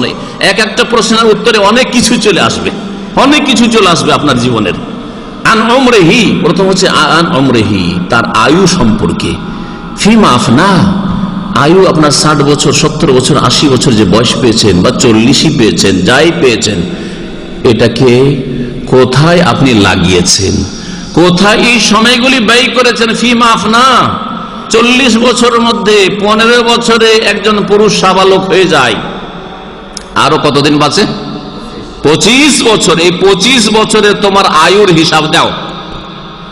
এর মধ্যে এই 25 বছরের তোমার নামাজের হিসাব, তোমার রোজার হিসাব, তোমার জাকাতের হিসাব, তোমার হজের হিসাব, হজ ফরজ হয়ে থাকে তো, তোমার হারাম থেকে বাঁচার হিসাব, আর তারপর তোমার মাতা পিতার হক আদায় করার হিসাব, মানুষের হক আদায় করার হিসাব, ইত্যাদি ইত্যাদি। যে পাপগুলি করেছো সেগুলি কেন হইল, কেন হইল। আন উমরিহি ফিমা আফনা, বয়স সম্পর্কে জিজ্ঞাসা করা হবে, কোথায় এই বয়সকে লাগিয়েছিলে, যে বয়সটা আল্লাহ পাক দিয়েছিলেন আপনাকে। ওয়ান শাবাবিহি ফিমা আবলা, এবং যৌবন সম্পর্কে জিজ্ঞাসা করা হবে, যৌবন সম্পর্কে। বিশেষ করে যৌবন মোটামুটি 14-15 থেকে শুরু করে 40 পর্যন্ত, এটা ভালো যৌবন। আর 40-এর পর তখন এখন ভাটির দিকে যাচ্ছেন আপনি, এখন মাইনাস হতে যাচ্ছেন। তো এটারই হিসাব ধরেন আপনি, 15 থেকে নিয়ে 40 পর্যন্ত কতদিন হয়? এটাও 25, এটাও 25, এটা হচ্ছে 25। আর যদি বেঁচে থাকেন মেলা দিন, তাহলে তো আপনার আয়ু মেলা আয়ু, কাউকে 60 বছর, 70 বছর, 80 বছর আল্লাহ বয়স দিয়েছেন, তাহলে তো ওর হিসাব আরো বাড়লো। জি, যে যতদিন বাঁচলো তো হিসাব অতদিনের দিতে হবে তাকে। ওয়ান শাবাবি, যৌবন সম্পর্কে জিজ্ঞাসা করা হবে। ফিমা আবলা, এই যৌবনকে কোথায় ক্ষয় করেছিল। এই যৌবনকালে তোমার চারিত্রিক পদস্খলন ঘটেছিল, তোমার দ্বারা জেনা ব্যভিচার হয়েছিল, তোমার দ্বারা সমকামিতা হয়েছিল, তোমার দ্বারা হস্তমৈথুন হয়েছিল, তোমার দ্বারা যৌন সম্পর্কীয় পাপ হয়েছিল, অথবা যৌবনকালে রক্ত গরম ছিল, যেখানে সেখানে তুমি মারামারি করতে, আর যেখানে সেখানে তুমি জুলুম অত্যাচার করতে, গায়ের গরম দেখাতো। জি, জবাব দিতে হবে, জবাব দিতে হবে, যৌবন সম্পর্কে জবাব দিতে হবে, যৌবন সম্পর্কে এই যৌবন জবাব দিতে হবে। আর ওয়ান ইলমের আগে বলি মালটা বলি, কারণ মালটা হাদিস আছে, তরতিবটা হাদিসের ঠিকঠাক। ওয়ান মালিহি, আর পয়সা সম্পর্কে, মালধন সম্পর্কে দুটো প্রশ্ন হবে। ওয়ান মালিহি মিন আইনা ইকতাসাবাহু ওয়া ফিমা আনফাকাহ, ধন সম্পদ সম্পর্কে জিজ্ঞাসা করা হবে যে কোথা থেকে তুমি এগুলি উপার্জন করেছিলে, তাহলে তোমার ইনকাম সোর্স কি ছিল। আল্লাহকে বলেন, আল্লাহ আমার কফিলের চাকরি করতাম, চাকরি করতে তোমার বেতন কত ছিল? বেতন আমার ছিল ১,৫০০, কিন্তু তুমি কত টাকা ১,৫০০ কতদিন চাকরি করেছিল? এতদিন চাকরি করেছিলাম। টাকা ব্যালেন্স আর তোমার যে জমি জায়গা যা করেছো তুমি এই সময়গুলিতে, তা তো এর চাইতে বেশি। তো কোথা থেকে পয়সাগুলি আসলো? তখন কি জবাব দিবেন? ক্যাশে বসতেন, ক্যাশ থেকে চুরি করতেন, হ্যাঁ, আর না হইলে অন্য কোথাও ডানে বামে আরো কিছু করতেন। একজন লোক হাইউল খালি যে থাকে, আমাদের এক দিনী ভাই থাকে, তো ওর সাথে পরিচিত ওই ছেলেটার বেতন হচ্ছে 1800 রিয়াল। আজকে থেকে 5-7 বছর আগের ঘটনা। আপনাদের উপদেশের জন্য, মানুষের খাই মিটবে না, মানুষের পেট ভরবে না। মানুষের পেট হচ্ছে জাহান্নামের মতো। আজকাল যখন দুনিয়াদার হয়ে যায় মানুষ, হ্যাঁ, তখন পেটটা জাহান্নামের মতো হয়ে যায়। কারণ জাহান্নাম কি বলবে কিয়ামতের দিনে? জাহান্নামীদেরকে ফেলা হবে, আর আল্লাহ পাক জিজ্ঞেস করবে, সূরা কাফে আছে, জাহান্নাম কি বলবে? যখন আল্লাহ পাক জিজ্ঞেস করবে, হালিম তালাতি, তোমার পেট ভরেছে? হ্যাঁ, তুমি ভর্তি হয়েছো? তখন কি বলবে? হালমিম মাজিদ, আর অতিরিক্ত আছে, আর আছে, আল্লাহ আর আছে, আর আছে। তো ওই রকম এই ঘটনা বলছি আপনাকে। যখন ওই সিকো এরিয়াতে খুব ব্লু ফিল্মের সিডি বিক্রি করাকরি হইতো, আর তারপরে যখন হাইয়ারা ধরলো, তারপরে একটু ঠান্ডা হয়েছিল, জানি না, এখন আর খবর টবর তো রাখি না। কিন্তু কথা হচ্ছে যে একটা যুগে সুবহানাল্লাহ, ফুটপাতে শুক্রবার আর বৃহস্পতিবার একবারে ঢালা হারে ব্লু ফিল্মের সিডি বিক্রি করে। ওই জামানায় ওই ছেলের খবর 1800 রিয়াল বেতন। আলহামদুলিল্লাহ বলেন, আলহামদুলিল্লাহ, কত টাকা! আলহামদুলিল্লাহ, আলহামদুলিল্লাহ। মানুষ যদি ক্ষান্ত হতে চায়, এটা অনেক অনেক। আপনি অন্যদের কথা চিন্তা করেন, যথেষ্ট। 300, 350, 500, 600 টাকা বেতনে চাকরি করছে মেজরিটির লোক, আর সেখানে যে আপনি 1800 পান আজকে থেকে 7 বছর আগে, তাও আলহামদুলিল্লাহ। কিন্তু প্রতি বৃহস্পতি শুক্রবারে সে কি করে? ব্লু ফিল্মের সিডি বিক্রি করে, এই শিখতে বসে বসে। জি, আমাদের এক দিনী ছাত্র ভাই, তার পরিচিত লোক, সত্য ঘটনা। আমি বললাম যে মানুষের পেট, আদম সন্তানের পেট হচ্ছে জাহান্নাম। এই জাহান্নাম ভরবে না যদি সে ক্ষান্ত না হতে চায়, তার মধ্যে কানাত না থাকে, পরিতৃপ্তি, যে পরিতৃপ্তির রাসূলুল্লাহ সাল্লাল্লাহু আলাইহি ওয়াসাল্লাম প্রশংসা করেছেন এবং আল্লাহ পাক রব্বুল আলামিনের প্রশংসা করেছেন। কত কথা হচ্ছে যে সবসময় মনকে সান্ত্বনা দেওয়ার জন্য নিচের দিকে দেখতে হবে। বলছিলাম যে ধন সম্পর্কে জিজ্ঞাসা করবেন আল্লাহ রাব্বুল আলামিন। যদি আপনার ধন ইনকামের সোর্সগুলি হারাম থাকে, তো আল্লাহর কাছে পার পাবেন, নাজাত পাবেন? কখনো পাবেন না। মিনাইনা ইকতাসু, কোথায় থেকে ইনকাম করেছিলেন? আর একটা ঘটনা মনে পড়লো, এক পেট্রোল পাম্পে একটা নন মুসলিমকে, ওই আল কাসিমে 94-95 এর কথা বলছি, দাওয়াত দেওয়ার জন্য এক সৌদি নিয়ে গেছে। তো গেলাম, দেখি একটা নেপালি পেট্রোল পাম্পে ক্যাশে কাজ করছে, ক্যাশিয়ার, মানে কেনা বেচা, মানে বিক্রি করছে, সেল করছে, পয়সা তার হাতে। তো ওকে ইসলামের দাওয়াত দিতে গিয়ে একটু দুনিয়ার কথা আলোচনা করতে হবে। সরাসরি ইসলামের কথা বললে তো একটা কাফের শুনতে চাইবে না। কেমন আছো, ভালো আছো করতে করতে কত বেতন? বেতন 700 টাকা বেতন, তখনকার যুগে 700 টাকা। তার ক্যাশে চাকরি করে। তো তারপরে বললাম যে ক্যাশ তোমার এখানে এসে তোমার কফিল বা তোমার কফিলের কোনো লোক বসে থাকে? বলছে না, মাঝে মাঝে ওই রাত্রিবেলা আসে, কখনো 2-3 দিন আসে না, তারপরে একসাথে ক্যাশ নিয়ে যায়। তো আমি বললাম 700 টাকা বেতন, তো তোমার কি করে চলে? বেতন 700, কিন্তু আমার ইনকাম 15-র বেশি। ইনকাম আমার 15-র বেশি। একটা কাফের এরকম হইতে পারে, কিন্তু একজন মুসলিম, তার ইয়াকিন আছে, তার ঈমান আছে আখিরাতের উপর। আর যদি বলে যে আমার আখিরাতে ঈমান নাই, তাহলে ওই নেপালি হিন্দু আর এই মুসলিম, জন্মগত মুসলিমের মাঝে কোনো পার্থক্য নেই। আপনি একজন মুসলিম হিসাবে কি করে আপনার ইনকামের, হালাল ইনকামের চাইতে বেশি আপনার ব্যালেন্স কি করে হইতে পারে?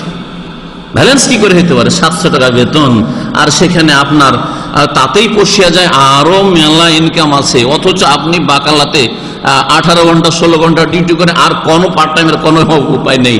তাহলে বলুন যে এর কি জবাব দিতে হবে না? এরকম বহু ক্ষেত্র রয়েছে, বহু হারামের ক্ষেত্র রয়েছে। তো বলছিলাম যে নবী সাল্লাল্লাহু আলাইহি ওয়াসাল্লাম কি বলছেন, যে 3 নম্বর প্রশ্ন হবে পয়সা সম্পর্কে, কোথা থেকে উপার্জিত হয়েছিল আপনার পয়সা, ইনকাম সোর্সটা কি ছিল? ওয়াফিমান ফাকা, যদি আগেরটা এটাই পাশ করে নেন তো আর একটা প্রশ্ন সাথে সাথে পয়সা সম্পর্কে, ধন সম্পর্কে, আপনার জমি জায়গা সম্পর্কে, আপনার বাড়ি সম্পর্কে, আপনার গাড়ি সম্পর্কে। ওয়াফিমান ফাকা, কোথায় খরচ করেছিলে? যে টাকাগুলি তুমি উপার্জন করেছিলে, কোথায় খরচ করেছিলে? আল্লাহ পাকের সন্তুষ্টির কাজে খরচ করেননি, হারাম কাজে খরচ করেছেন, নাজায়েজ কাজে খরচ করেছেন, আপনি হারাম নাজায়েজ খরচ করা মেলা রয়েছে। আপনি যে গোটা মাসে যে সিগারেটের আপনার যে বিলটা আছে, এটা কি হালাল ক্ষেত্র খরচ করছেন আপনি? বলেন দেখি, হালাল? হ্যাঁ, এর দ্বারা কোন ফায়দাটা রয়েছে? আমি তো ঠান্ডা মেজাজে কিছু লোককে, ওই সিগারেট পান করার লোককে বোঝাবার চেষ্টা করি। একদিন এক ভাইকে বলছে যে ভাই, কারণ এই তরিকা না করলে তোকে যদি বলি এটা হারাম, তো ও তখন আমার চাইতে বেশি বড় ফতোয়া দিতে পারবে। যারা বিড়ি সিগারেট খায় আমার চাইতে বড় ফতোয়া জানে। আমি যদি বলি ভাই এটা হারাম, তাহলে বলবে কে বললো হারাম? হ্যাঁ, কে বললো হারাম? এটা মাকরুহ। ও বড় মুফতি সেজে বসবে, তো ওইরকম বললে তার কাজ হবে না। তাই আমি বললাম যে ভাই এতে আপনার মাসে কত টাকা বিল আসে? বললো যে হুজুর আর কিছু বললেন, অনেক আগের কথা বলছি, 15-16 বছর আগে। নিচেই বাকালা ছিল আমার, ওই সিকো মার্কেটের আশেপাশে বাসা ছিল তখন। তো ওকে জিজ্ঞেস করছি একটু যে মাসে কত টাকা বিল আসে। আর জিজ্ঞেস করি না, তারপর একটা আইডিয়া আমি জানতে চাইছি, যেন আমি কোনো আইডিয়া রাখি না, যে জানতে চাইছি যে সিগারেটে কত টাকা বিল আসে এখন মাসে। তা 100-150 চলে আসে, 100-150 রিয়াল চলে আসে, কারণ একটু বেশি সিগারেট খাই। তো যাই হোক, জানি না বেশি খাই কি মাঝামাঝি খাই, যাই হোক 100-150 বিল। আমি বললাম এই 100 রিয়ালই ধরলাম, এই 100টা রিয়ালের যদি আপনি আপেল আর অন্যান্য ফলমূল, আঙ্গুর, এই সে আপনার বাপকে খাওয়াইতেন, মাকে খাওয়াইতেন যারা বৃদ্ধ হয়ে গেছে, আর যারা আপনাকে এই লালিত পালিত করে এত বড় করেছে, সৌদি আরব পাঠিয়েছে, ওদেরকে যদি খাওয়াইতেন, কত সওয়াবের কাজ আপনার হইতো, আর কত বাপ মা খুশি হইতো, আর খুশি আপনাকে অন্তর খুলে দোয়া দিত। কারণ আমাদের দেশের মানুষরা বিছানায় না পড়লে ফল ফ্রুট খেতে পায় না। আপেল কখন খায়, আঙ্গুর কখন খায় বা এনে দেয় মানুষ? ওই শহরে 2-4টা লোকের কথা বাদ দেন যাদের পয়সার অভাব নেই, সাধারণ লোকের কথা বলেন। কখন? যখন বিছানা ধরে এনেছে, একেবারে অসুস্থ হয়ে গেছে, যারে 2-4টা একটু আপেল এনে দে, কিছু একটু আঙ্গুর এনে দে, একটু এই সব বেদানা এনে দে, ঠিক কিনা? তাই বললাম যে এই আপনার সিগারেটের পয়সাটা যদি একটু আঙ্গুর, আপেল, বেদানা এগুলো বাপ মাকে খাওয়াইতেন। তারপরে আপনার ছেলে মেয়ে আছে? বলছে হ্যাঁ ছেলে মেয়ে আছে। আপনার ছেলে মেয়েগুলো শুধু ডাল ভাত খাচ্ছে বা মাছ ভাত, গোস্ত ভাত খাচ্ছে, ওর সাথে সৌদিদের মতো যদি একটা করে ফল, দুপুরে একটা ফল, রাতের একটা করে ফল, আরবদের মতো যদি আপনার বাচ্চাদেরকে দিতে পারতেন, আপনার স্ত্রী, কত সুন্দর না হইতো? আপনার সিগারেটের বদলে আপনার ছেলে মেয়ের একটা করে ফল ফ্রুট খেত দুপুরে আর সন্ধ্যাবেলা, আর আপনার বাপ মা খেত, কত দিন দুনিয়ার ভালো কাজ হইতো। বলছে যে হুজুর কথা ঠিকই বলেছেন, কথা ঠিকই বলেছেন, কিন্তু বদ অভ্যাস, এ বদ অভ্যাস আল্লাহর সীমানা পার করার বদ অভ্যাস থেকে যাবে, আর আল্লাহর কাছে হিসাব দিতে হবে না পয়সার। অফিমান ফাঁকা সিগারেট, কিয়ামতের দিন বলবে যে আল্লাহ বেতন তো ছিল, তো 1-150 সিগারেট খাওয়াই যেত, আর থাইল্যান্ডে জুয়া খেলাতে কিছু হারতাম, আর কিছু বন্ধু বান্ধব নিয়ে আড্ডা দিতে গিয়ে কিছু বুফিয়াতে সারতাম, আর তারপরে বেশি কিছু বাঁচতো না, খেয়ে দে তো কিছু বাঁচাইতাম বাপ মাকে। বলছে বাপ মাকে ডেলি সবসময় দিতে পারতাম না, ফরজটা করতে পারতেন না, কারণ এইদিকে হারামে সব শেষ, হারামে সব শেষ। এখন প্রয়োজনই আপনার মিটে না, তো বাপ মাকে দিবেন কি করে? এই করে যদি কিয়ামতের দিন জবাব দেন, তো পার পাবেন, নাজাত পাবেন, আল্লাহ রাজি হবেন। বাপ মাও রাজি না দুনিয়াতে, আল্লাহ পাকও রাজি না। আমি বলছি না যে বাপ মাকে সব টাকা দিয়ে দেন, কারণ আমাদের দেশে আবার বাপ মার আর একটি বদ অভ্যাস। আজকে এক ভাই বলছে, যেটা থেকে টেলিফোন করেছে, শেখ আমি বাপ মাকে 7 বছর ধরে, এটা তো কম হইল, জামেল এখানে চাকরি করতো, কয়েক ভাই আমাদের নিয়মিত তার আসতো, বলছে শেখ 18 বছর হয়ে গেল জামেল ওই এয়ার কন্ডিশনে চাকরি করা, সব টাকা বাপ মাকে দিয়ে দিচ্ছি। এখন টাকা দিয়ে জমি জায়গা কিনেছে, ভাইয়েরা সব ভাগ বসাচ্ছে। আমি যে এখন চলে যাব, এত হার্ড পরিশ্রম করতে হয়, বয়স হয়ে গেছে, চলে যাব, একটা পয়সা আমার কাছে নেই। আমি বললাম যে আপনি নিজেকে নিজেই ক্ষতিগ্রস্ত করেছেন, আল্লাহর যে বিধান রয়েছে সেটা আপনি জানেনও নি, পালনও করেননি, এই জন্য আজকে আক্ষেপ করতে হচ্ছে। আমাদের দেশের মানুষরা জানেই না বাপের হক সম্পর্কে এফরাত আর তাফরিত, হয় ঘাটতি না হয় বাড়তি, টাকা সব দিয়ে দাও। মজার কথাটা শুনে ওই জেদ্দার ছেলেটা আজকে বলছে 7 বছর ধরে টাকা পয়সা বাপ মাকে সব টাকায় দিচ্ছি, 1 পয়সা আমার কাছে নেই। এখন আমার স্ত্রীর পেটে বাচ্চা আছে, তো আমার স্ত্রীকে টাকা পয়সা কি আমি লুকিয়ে লুকিয়ে দিতে পারবো? তো হ্যাঁ পারবেন, এরকম যদি হ্যাঁ বলছে, হ্যাঁ পারবেন, লুকিয়ে দিতে পারবেন, কারণ বাপ মা আপনার টাকার মালিক না। আনতা ওয়া মালুকা, এই হাদিসেই দলিল আছে। এই হাদিসটা আবার আমাদের দেশের ছোট ছোট মোল্লারা পেশ করে যে তোমার টাকা সব বাপের না, তোমার টাকা বাপের না। এখানে আনতা মালুকা মানে তোমার মাল, তোমার টাকা, তার মানে বোঝা গেল যে ওই মাল পয়সার মালিক আপনি, মালিকানা আপনার। কিন্তু বাপের যদি প্রয়োজন হয় সব টাকা নেওয়ার, ধরেন আপনার আব্বার চিকিৎসা করাইতে হবে, আপনার আম্মার চিকিৎসা করাইতে হবে, আর তার জন্য আপনার যা ব্যালেন্স আছে ব্যাংকের সব দরকার, সব প্রয়োজন, তাহলে সব দিতে হবে। মা লোকা লে আবিকা, তখন আপনার বাপের জন্য, আপনার মায়ের জন্য। কিন্তু যখন প্রয়োজন নাই, বাপের খাওয়া দাওয়া মাসিক দিয়ে দিচ্ছেন, লেবাস পোশাক দিয়ে দিচ্ছেন, থাকার জন্য সুন্দর একটা ঘর, আপনার ঘর তার চাইতে ভালো করেই দিয়ে দিয়েছেন বা ওই রকমই দিয়ে দিয়েছেন, যথেষ্ট অসুস্থ হলে চিকিৎসা দিয়ে দিচ্ছেন, তারপরে বাকি টাকা আপনার। এটা হচ্ছে শরীয়ত, এটা হচ্ছে মধ্যম পন্থা। না করে আমাদের দেশের বাপেরাও জালুমান জাহুলা, আল্লাহ পাক কি বলেছেন, জালুমান জাহুলা, জালেম আর জাহেল। আর যারা ছেলেরা তারাও জালুমান জাহুলা, জুলুমও করে, নিজের উপরে জুলুম করে, নিজের স্ত্রীর উপরে জুলুম করে, ছেলে মেয়েদের উপরে জুলুম করে, আর জাহুল আর শরীয়ত সম্পর্কে জাহেল, অজ্ঞ, বুঝে না। কোরআনে কারীমে যে গুণগুলি বলা হয়েছে মানুষ সম্পর্কে, এমনিতে বলা হয়নি। দুই বাপ মাও আর এদিকে ছেলে মেয়েও। আরো মজার কথা শুনে, তাই নাই লুকিয়ে দেওয়ার তো ফতোয়া না হয় জায়েজ করে দিলাম, কিয়ামতের দিন আল্লাহ হিসাব আমার নিবেন আবার যদি ভুল ফতোয়া দিত। তো যাই হোক, তারপরে বলছে আমার বাপ মা আমাকে কসম দিচ্ছে, বাপ মা আমাকে কসম দিয়েছে যে তুই কসম করে বলতো, কসম কেটে বলতো যে তোর স্ত্রীকে লুকিয়ে লুকিয়ে দিস না তুই। আউযুবিল্লাহ। এখন কি করবে? মিথ্যা কথা নাই বলে দিল, এখন কসম।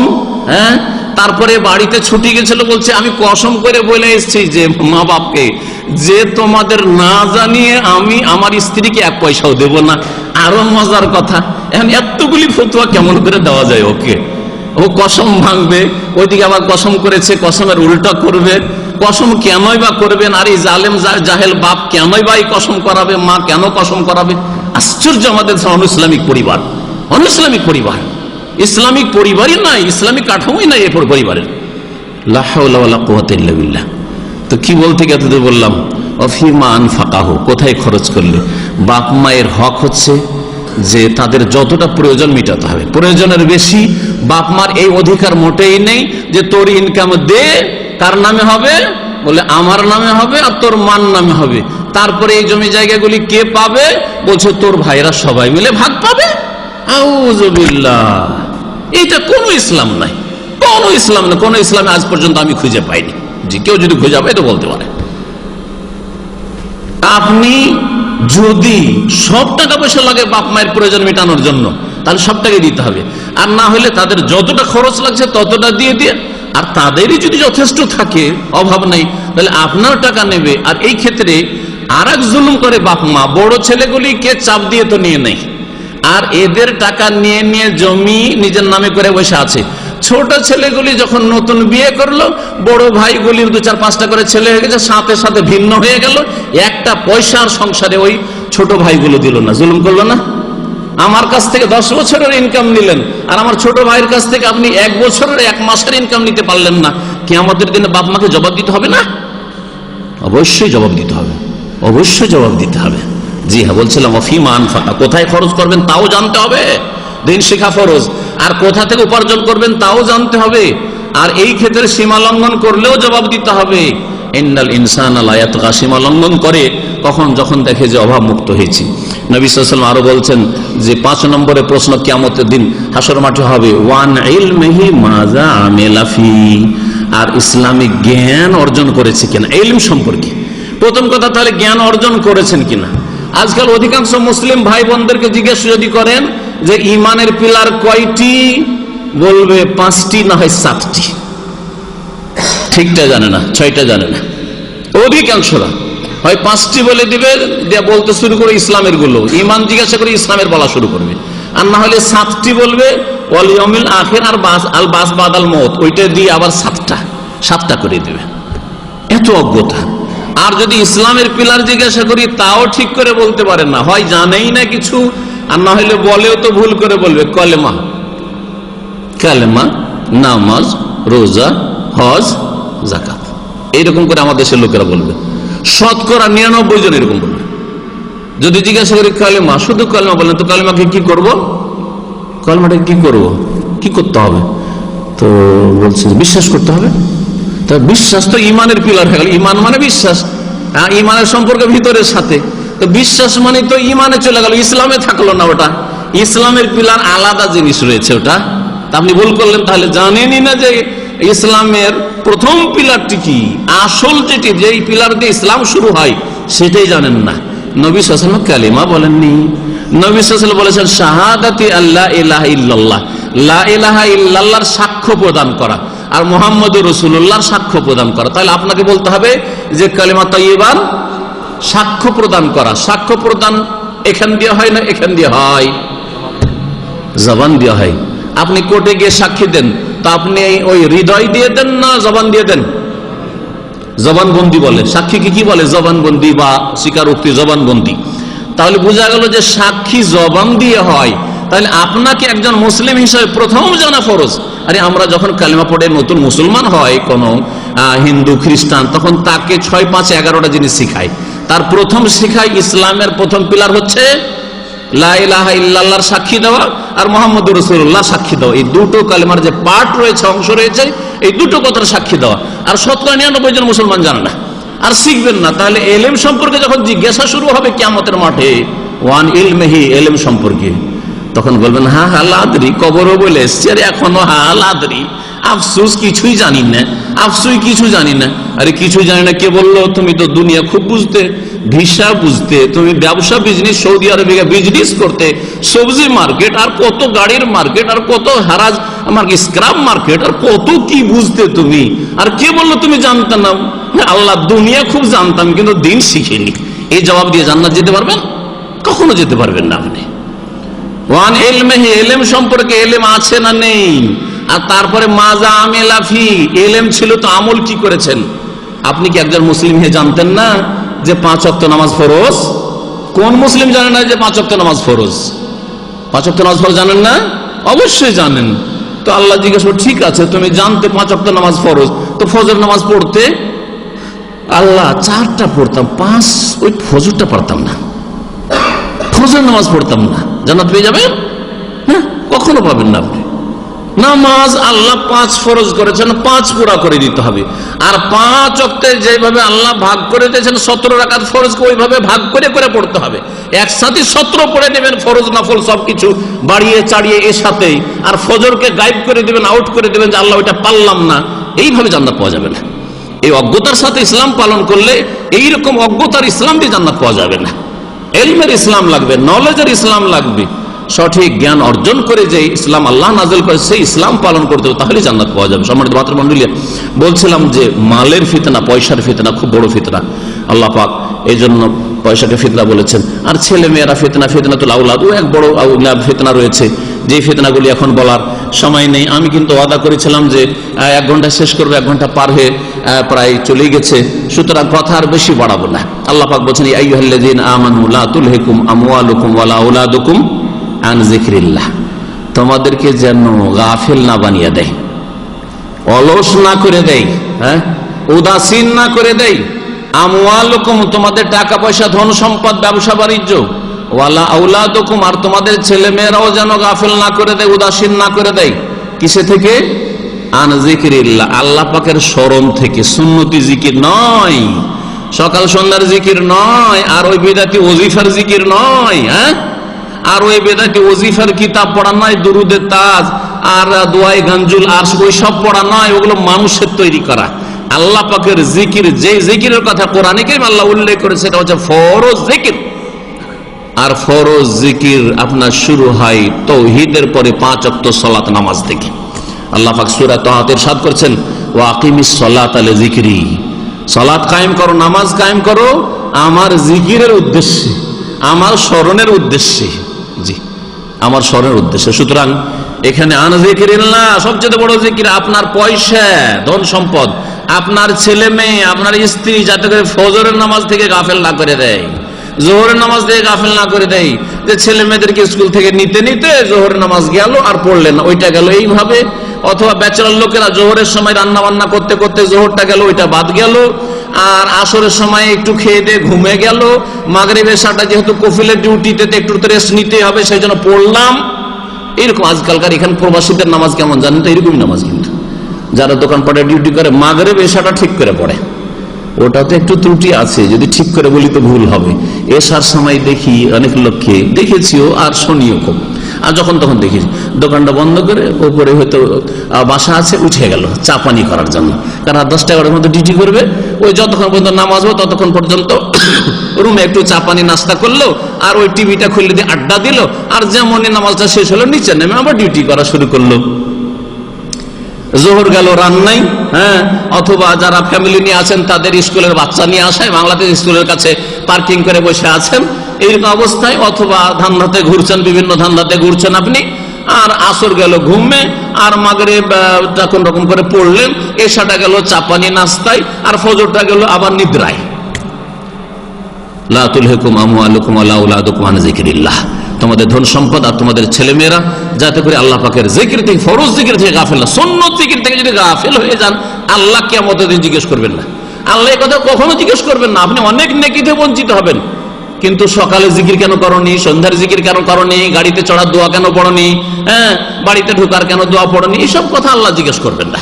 মসজিদে সালাম ফেরার পর যে জিকির আজকার গুলি ছিল, তসবিহ ছিল 33 বার 33 বার ইত্যাদি, এগুলো কেন করনি, আল্লাহ জিজ্ঞেস করবেন না। সুন্নাত নফল মুস্তাহাব আল্লাহ জিজ্ঞেস করবেন না, কিন্তু ফরজ 5 ওয়াক্ত নামাজ 17 রাকাতের কথা অবশ্যই আল্লাহ জিজ্ঞেস করবেন। ওমাইয়াফাল যালিকা, যদি আপনার পয়সার জন্য ব্যস্ততা বেড়ে যায়, ইনকামের জন্য ব্যস্ততা বেড়ে গেছে, তাহলে আপনি লাভবান। অনেক টাকা পয়সা চারিদিকে ছড়িয়ে ছিটিয়ে গেছে, যার ফলে নামাজটা আপনার ঠিক থাকে না। অথবা অভাব দূর করার জন্য, অভাবী লোক অভাব দূর করার জন্য, পয়সার পিছনে ছুটার জন্য কি হয়েছে, আল্লাহর জিকির থেকে গাফিল হয়েছে। এগুলোর উদাহরণ না দিলে বুঝবেন না। অনেকে 5টা রিয়াল মাসিক কন্ট্রাক্টে 5 থেকে 10 রিয়াল পাবে একটা গাড়ি ধুয়ে, তাই না? গোটা মাসের কন্ট্রাক্ট অনেকের 40-50 টাকা করে আছে, 50 টাকা। 50 টাকা সপ্তাহে যদি 2 দিন ধুইতে হয়, তাহলে কয় টাকা করে পড়লো? 5 টাকা করে। একবার ধোয়া, একটা গাড়ি ধোয়া কত পড়লো?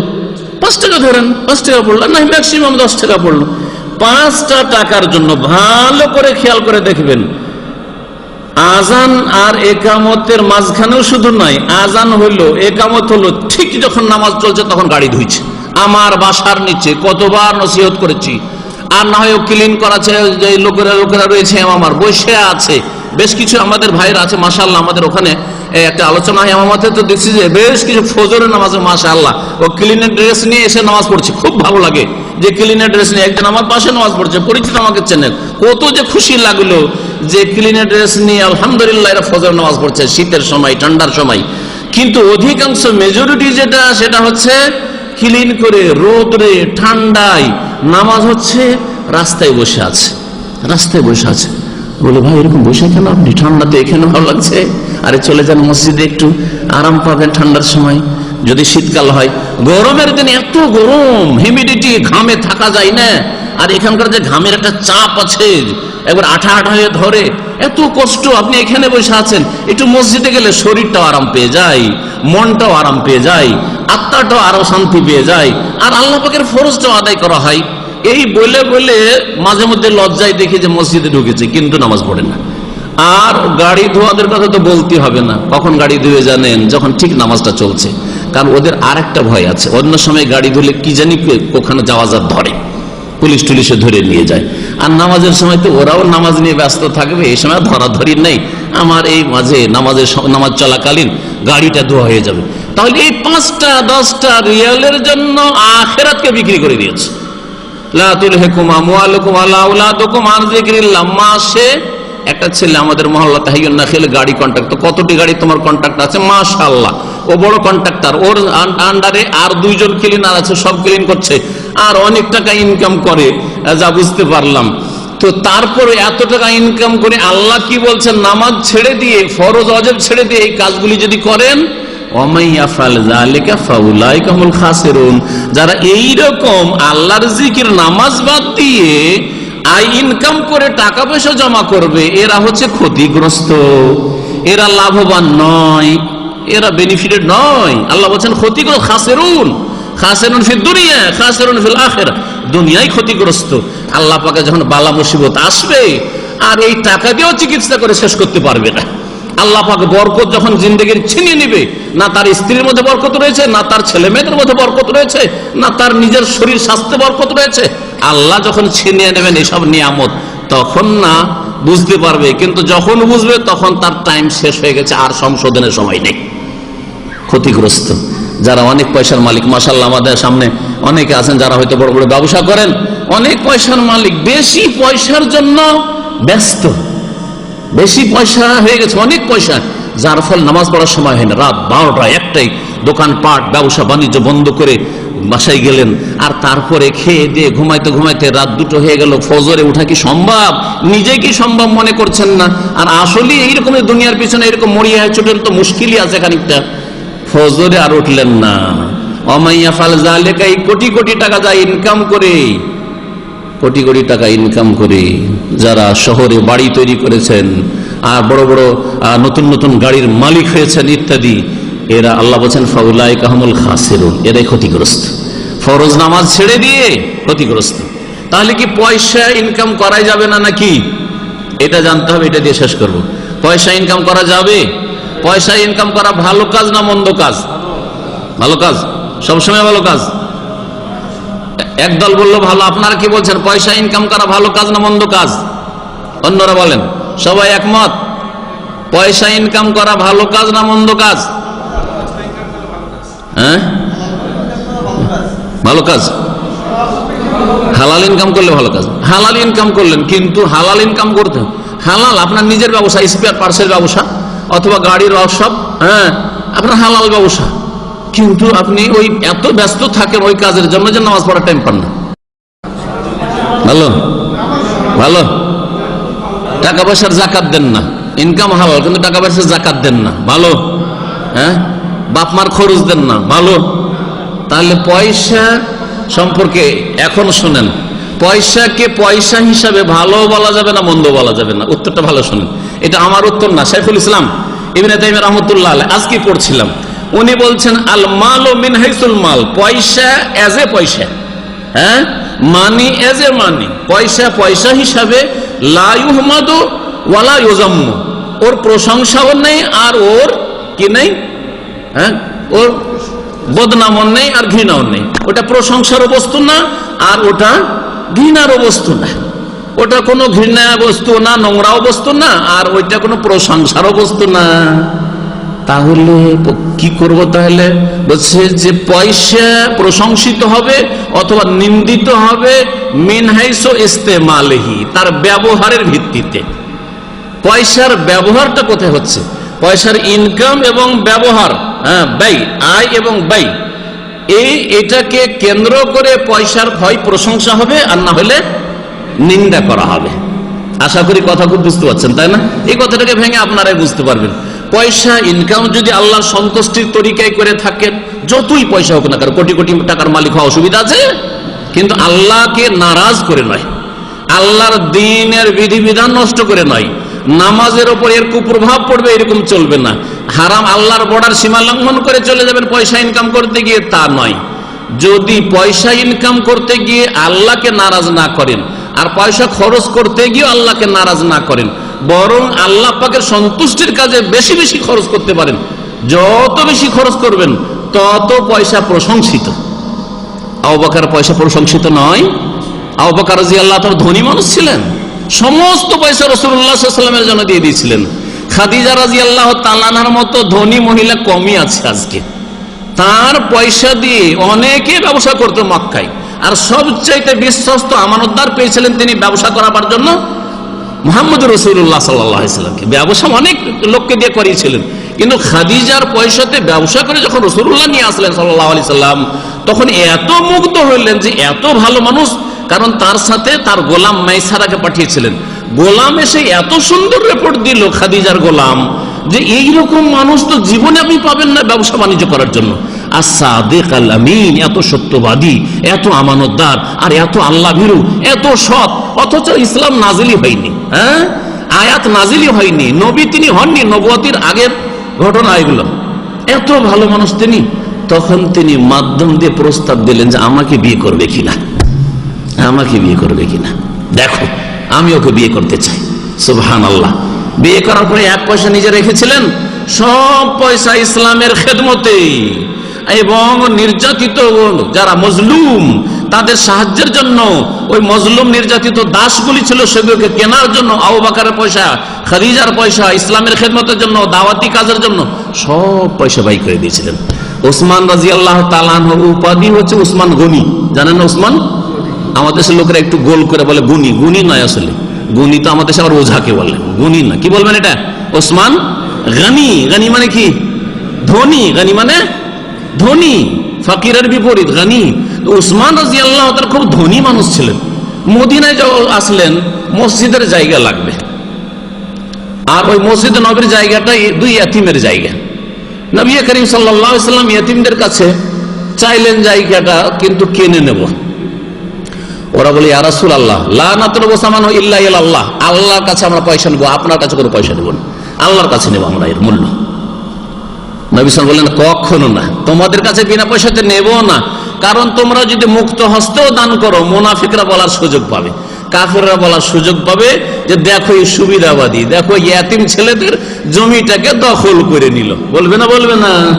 না, আমি বিনা পয়সা নেব না। ওসমান রাদিয়াল্লাহু তাআলা নিজের পয়সা দিয়ে মসজিদ নবীর জায়গা কিনে দিলেন। পানি নেই, মদিনার লোকের আনসার মুহাজিরিন মিষ্টি পানির কোন কূপের ব্যবস্থা নেই, একটা কূপ আছে কাফেরদের দখল।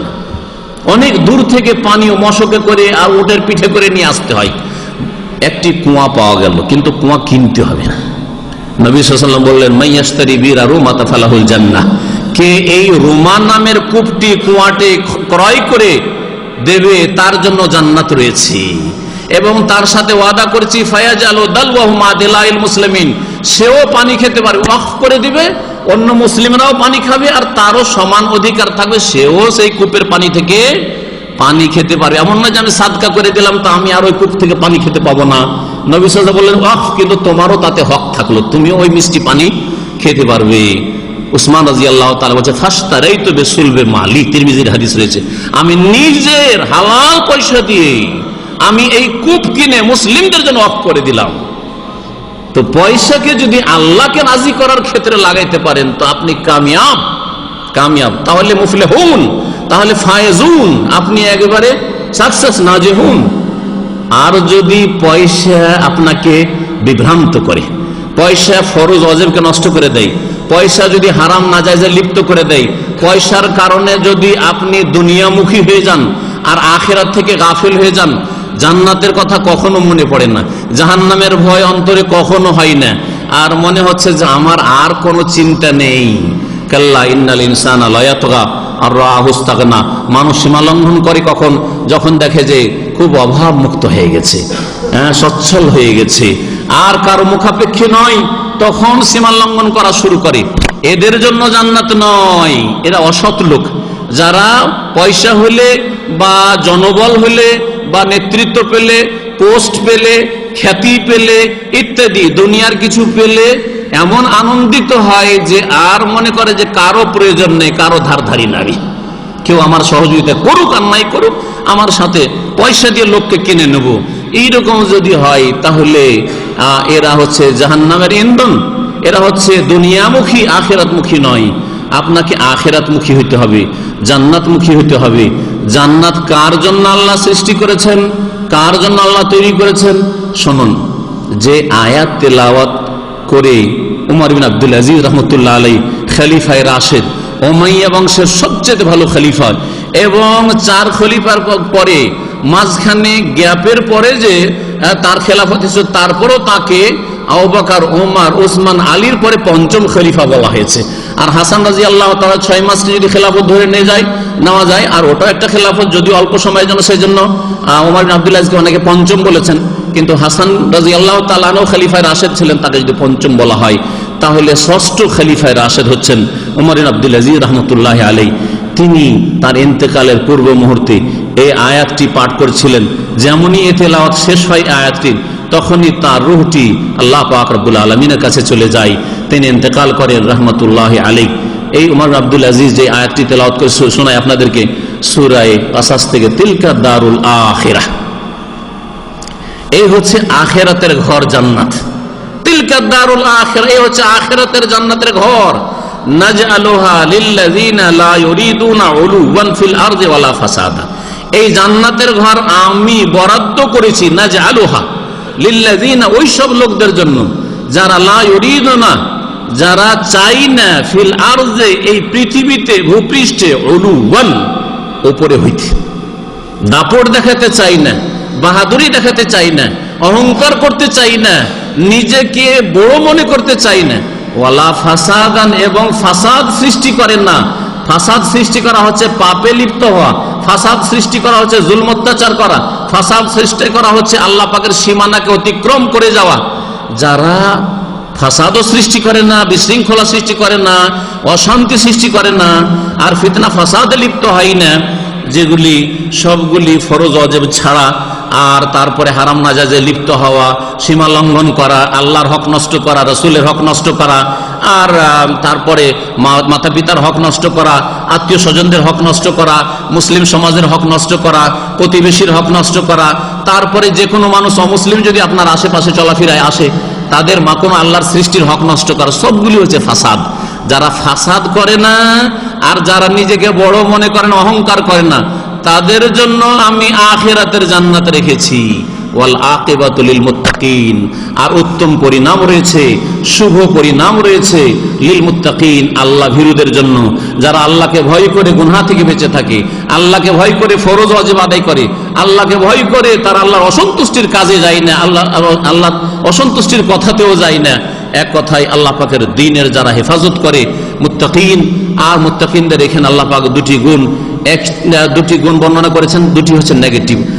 বড় হইতে চায় না মানে অহংকারও করে না, আর একটা কি, ফাসাদ করে না, যে ব্যাখ্যাগুলি ফাসাদের করলাম, এরাই হচ্ছে জান্নাতি। এদের জন্য আল্লাহ পাক রব্বুল আলামিন জান্নাত রেখেছেন। আল্লাহ পাকের কাছে শেষখানে দোয়া করি, আল্লাহ পাক আমাদেরকে 5 ওয়াক্ত সালাত আদায় করার জন্য তৌফিক দান করেন। আল্লাহ পাকের কাছে দোয়া করি, আল্লাহ পাক রব্বুল আমাদের প্রত্যেককে অন্যের হক আদায় করার তৌফিক দান করেন। যেসব মা বোনেরা আমার কথা শুনছেন তাদের জন্য দোয়া করি, আল্লাহ পাক তাদের স্বামীদের হক আদায় করার তৌফিক দান করেন, তাদের ছেলে মেয়েদের হক আদায় করার তৌফিক দান করেন, তাদের শ্বশুর শাশুড়ির হক আদায় করার তৌফিক দান করেন, পাড়া প্রতিবেশী আত্মীয় স্বজন যারা রয়েছে তাদের হক আদায় করার তৌফিক দান করেন। যেসব ভাইরা এখানে হাজির হয়েছেন আল্লাহ পাক তাদেরকে অন্যের হক আদায় করার তৌফিক দান করেন। আল্লাহ পাক রব্বুল আলামিন আল্লাহর হক সুন্দরভাবে আদায় করার তৌফিক দান করেন। সেই ক্ষেত্রে আল্লাহ পাক আমাদেরকে যত্রবান হওয়ার তৌফিক দান করেন। রাসূলুল্লাহ সাল্লাল্লাহু আলাইহি ওয়াসাল্লামের হক হচ্ছে তার তরিকায় চলবেন, এক আল্লাহ ছাড়া কারো ইবাদত করবেন না, আর এক রসুলের তরিকা ছাড়া কোনো তরিকা ধরবেন না। রাসূলুল্লাহ সাল্লাল্লাহু আলাইহি ওয়াসাল্লামের হক আদায় করার জন্য তৌফিক দান করেন। আল্লাহ পাক রব্বুল আলামিন আমাদের দুনিয়াতে যেন সুখ শান্তি দান করেন, সমস্ত ফিতনা আর বালা মুসিবত থেকে আল্লাহ পাক হেফাজতে রাখেন। আল্লাহ পাক আমাদের যেসব ভাইয়েরা অসুস্থ রয়েছেন, বোনেরা অসুস্থ রয়েছেন, আল্লাহ পাক তাদেরকে যেন শিফা দান করেন, সুস্থতা দান করেন। আর যারা বিপদ আপদে রয়েছে তাদের বিপদ আপদ যেন দূর করে দেন। যেসব মুমিন মুমিনাত আমাদের যেসব ভাইয়েরা বোনেরা এখানে হাজির হয়েছে, আত্মীয় স্বজন মারা গেছে, আল্লাহ পাক তাদের রুহের মাগফিরাত করেন, আল্লাহ পাক তাদের জান্নাতুল ফিরদৌস যেন দান করেন। আল্লাহ পাক রব্বুল আলামিন আমাদের সকলকে জান্নাতুল ফিরদৌসে বসার যেন সুযোগ করে দেন। আল্লাহ পাক রব্বুল তার দিদার যেন আমাদেরকে হাসিল করার তৌফিক দান করেন। ওয়া সাল্লাল্লাহু আলা নবিয়িনা মুহাম্মদ ওয়া আলা আলিহি ওয়া সাহবিহি আজমাইন।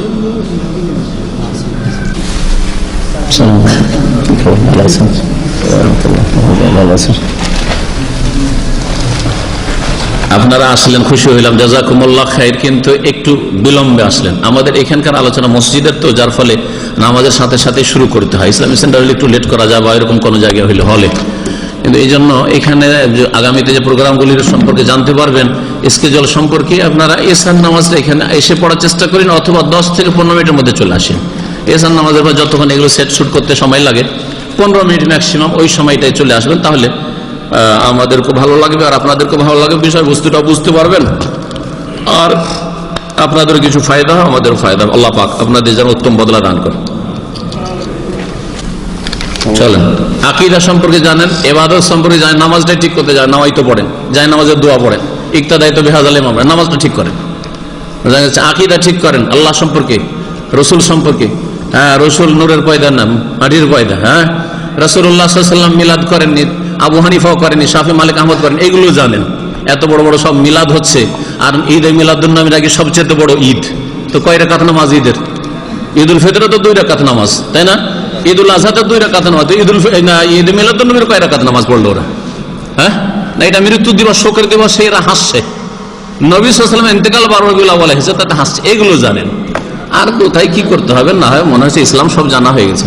জি, প্রশ্ন যারা দিবেন একটু পড়ে শুনে দিবেন। এত পার্সোনাল যদি প্রশ্ন করতে হয় তাহলে তার জন্য সেন্টারে আসতে হবে। যেই শাইখের কাছে জিজ্ঞেস করতে যাবো ওই শাইখের কাছে অফিসে চলে যাবেন। জি, সকালে বিকালে সবসময় আমরা আছি। একজনের নাম রাখছে গোলাম মুস্তফা, নামটা কি জায়েজ? গোলাম মুস্তফা, গোলাম মুস্তফা যদি আরবি নাম হয় অথবা উর্দু হয়। আরবিতে গোলাম এক অর্থে, উর্দুতে গোলাম এক অর্থে হয়ে থাকে, দুটোই নাম ঠিক নয়। গোলাম আরবিতে গোলাম মানে হচ্ছে বালক, নাবালক ছেলেকে গোলাম বলে। হ্যাঁ, ইউরাস্য মিন বাউলিল গোলাম, নবী সাল্লাল্লাহু আলাইহি ওয়াসাল্লামের হাদিস রয়েছে যে নাবালক ছেলে, দুধ পান করা শিশু যদি কাপড়ে পেশাব করে দেয় তাহলে পানি ছিটিয়ে নেওয়া হবে, তাহলে শিশুকে কি বলা হয়? গোলাম মুস্তফা, মানে নাবালক সন্তানকে। তাহলে গোলাম মুস্তফা, মুস্তফা হচ্ছে নবী সাল্লাল্লাহু আলাইহি ওয়াসাল্লামের গুণবাচক নাম, তাহলে গোলাম মুস্তফা মানে হচ্ছে গোলাম নবী। তো এর মানে কি হবে? নবী সাল্লাল্লাহু আলাইহি ওয়াসাল্লামের নাবালক সন্তান। তো আপনি কি নবীর নাবালক সন্তান? তো নবীর আপনি নাবালক সন্তান, নবীর সন্তান না আপনি। সুতরাং এই নাম আরবি যদি গোলাম হয় তাও ভুল, আর উর্দুতে গোলাম বলা হয় আবদকে, মানে চাকরকে। গোলাম কাকে বলা হয়? বাংলা তৈরি, আমি কি তোমার গোলাম মানে কি চাকর, তাই না? তো গোলাম মানে উর্দুতে বা বাংলাতে চাকর হয়। তো যদি গোলাম উর্দু বা বাংলার গোলাম নেন তাহলে কি হবে? গোলাম মোস্তফা মানে আব্দুল মুস্তফা, মোস্তফার বান্দা, মোস্তফার দাস। তা আপনি মোস্তফার দাস, রসুলের দাস না আল্লাহর দাস? আপনি আব্দুল্লাহ না আব্দুর রসুল? আব্দুল্লাহ। আপনি আব্দুর রসুল, আব্দুল নবী নাম রাখা জায়েজ নয়। আব্দুল্লাহ, আব্দুর রহমান, আল্লাহ 99 নামের কোন একটি নামের সাথে লাগিয়ে রাখতে হবে। সুতরাং এই অর্থেও এটা শিরকি নাম, জায়েজ নয়। দুই অর্থে জায়েজ নয়। সুতরাং এই নামগুলি পাল্টে দেবে যাদের আছে। সময় লাগবে বেশ কিছু, সুতরাং আচ্ছা, না প্রশ্ন হলে ওদের চাহিদা মিটবে। কিন্তু আমি বললাম আকীদার প্রশ্ন, কি বিশ্বাস করবেন, এবাদত কেমন করে এবাদতবন্দি করবেন, আর আখলাক চরিত্র, হালাল হারাম কোনটা হালাল কোনটা হারাম, এই ব্যবসা আমার জন্য হালাল কি হারাম না। আর বাকি পারিবারিক প্রশ্ন আর বিবাহ তালাক, ওগুলো অন্য সময় প্রশ্ন।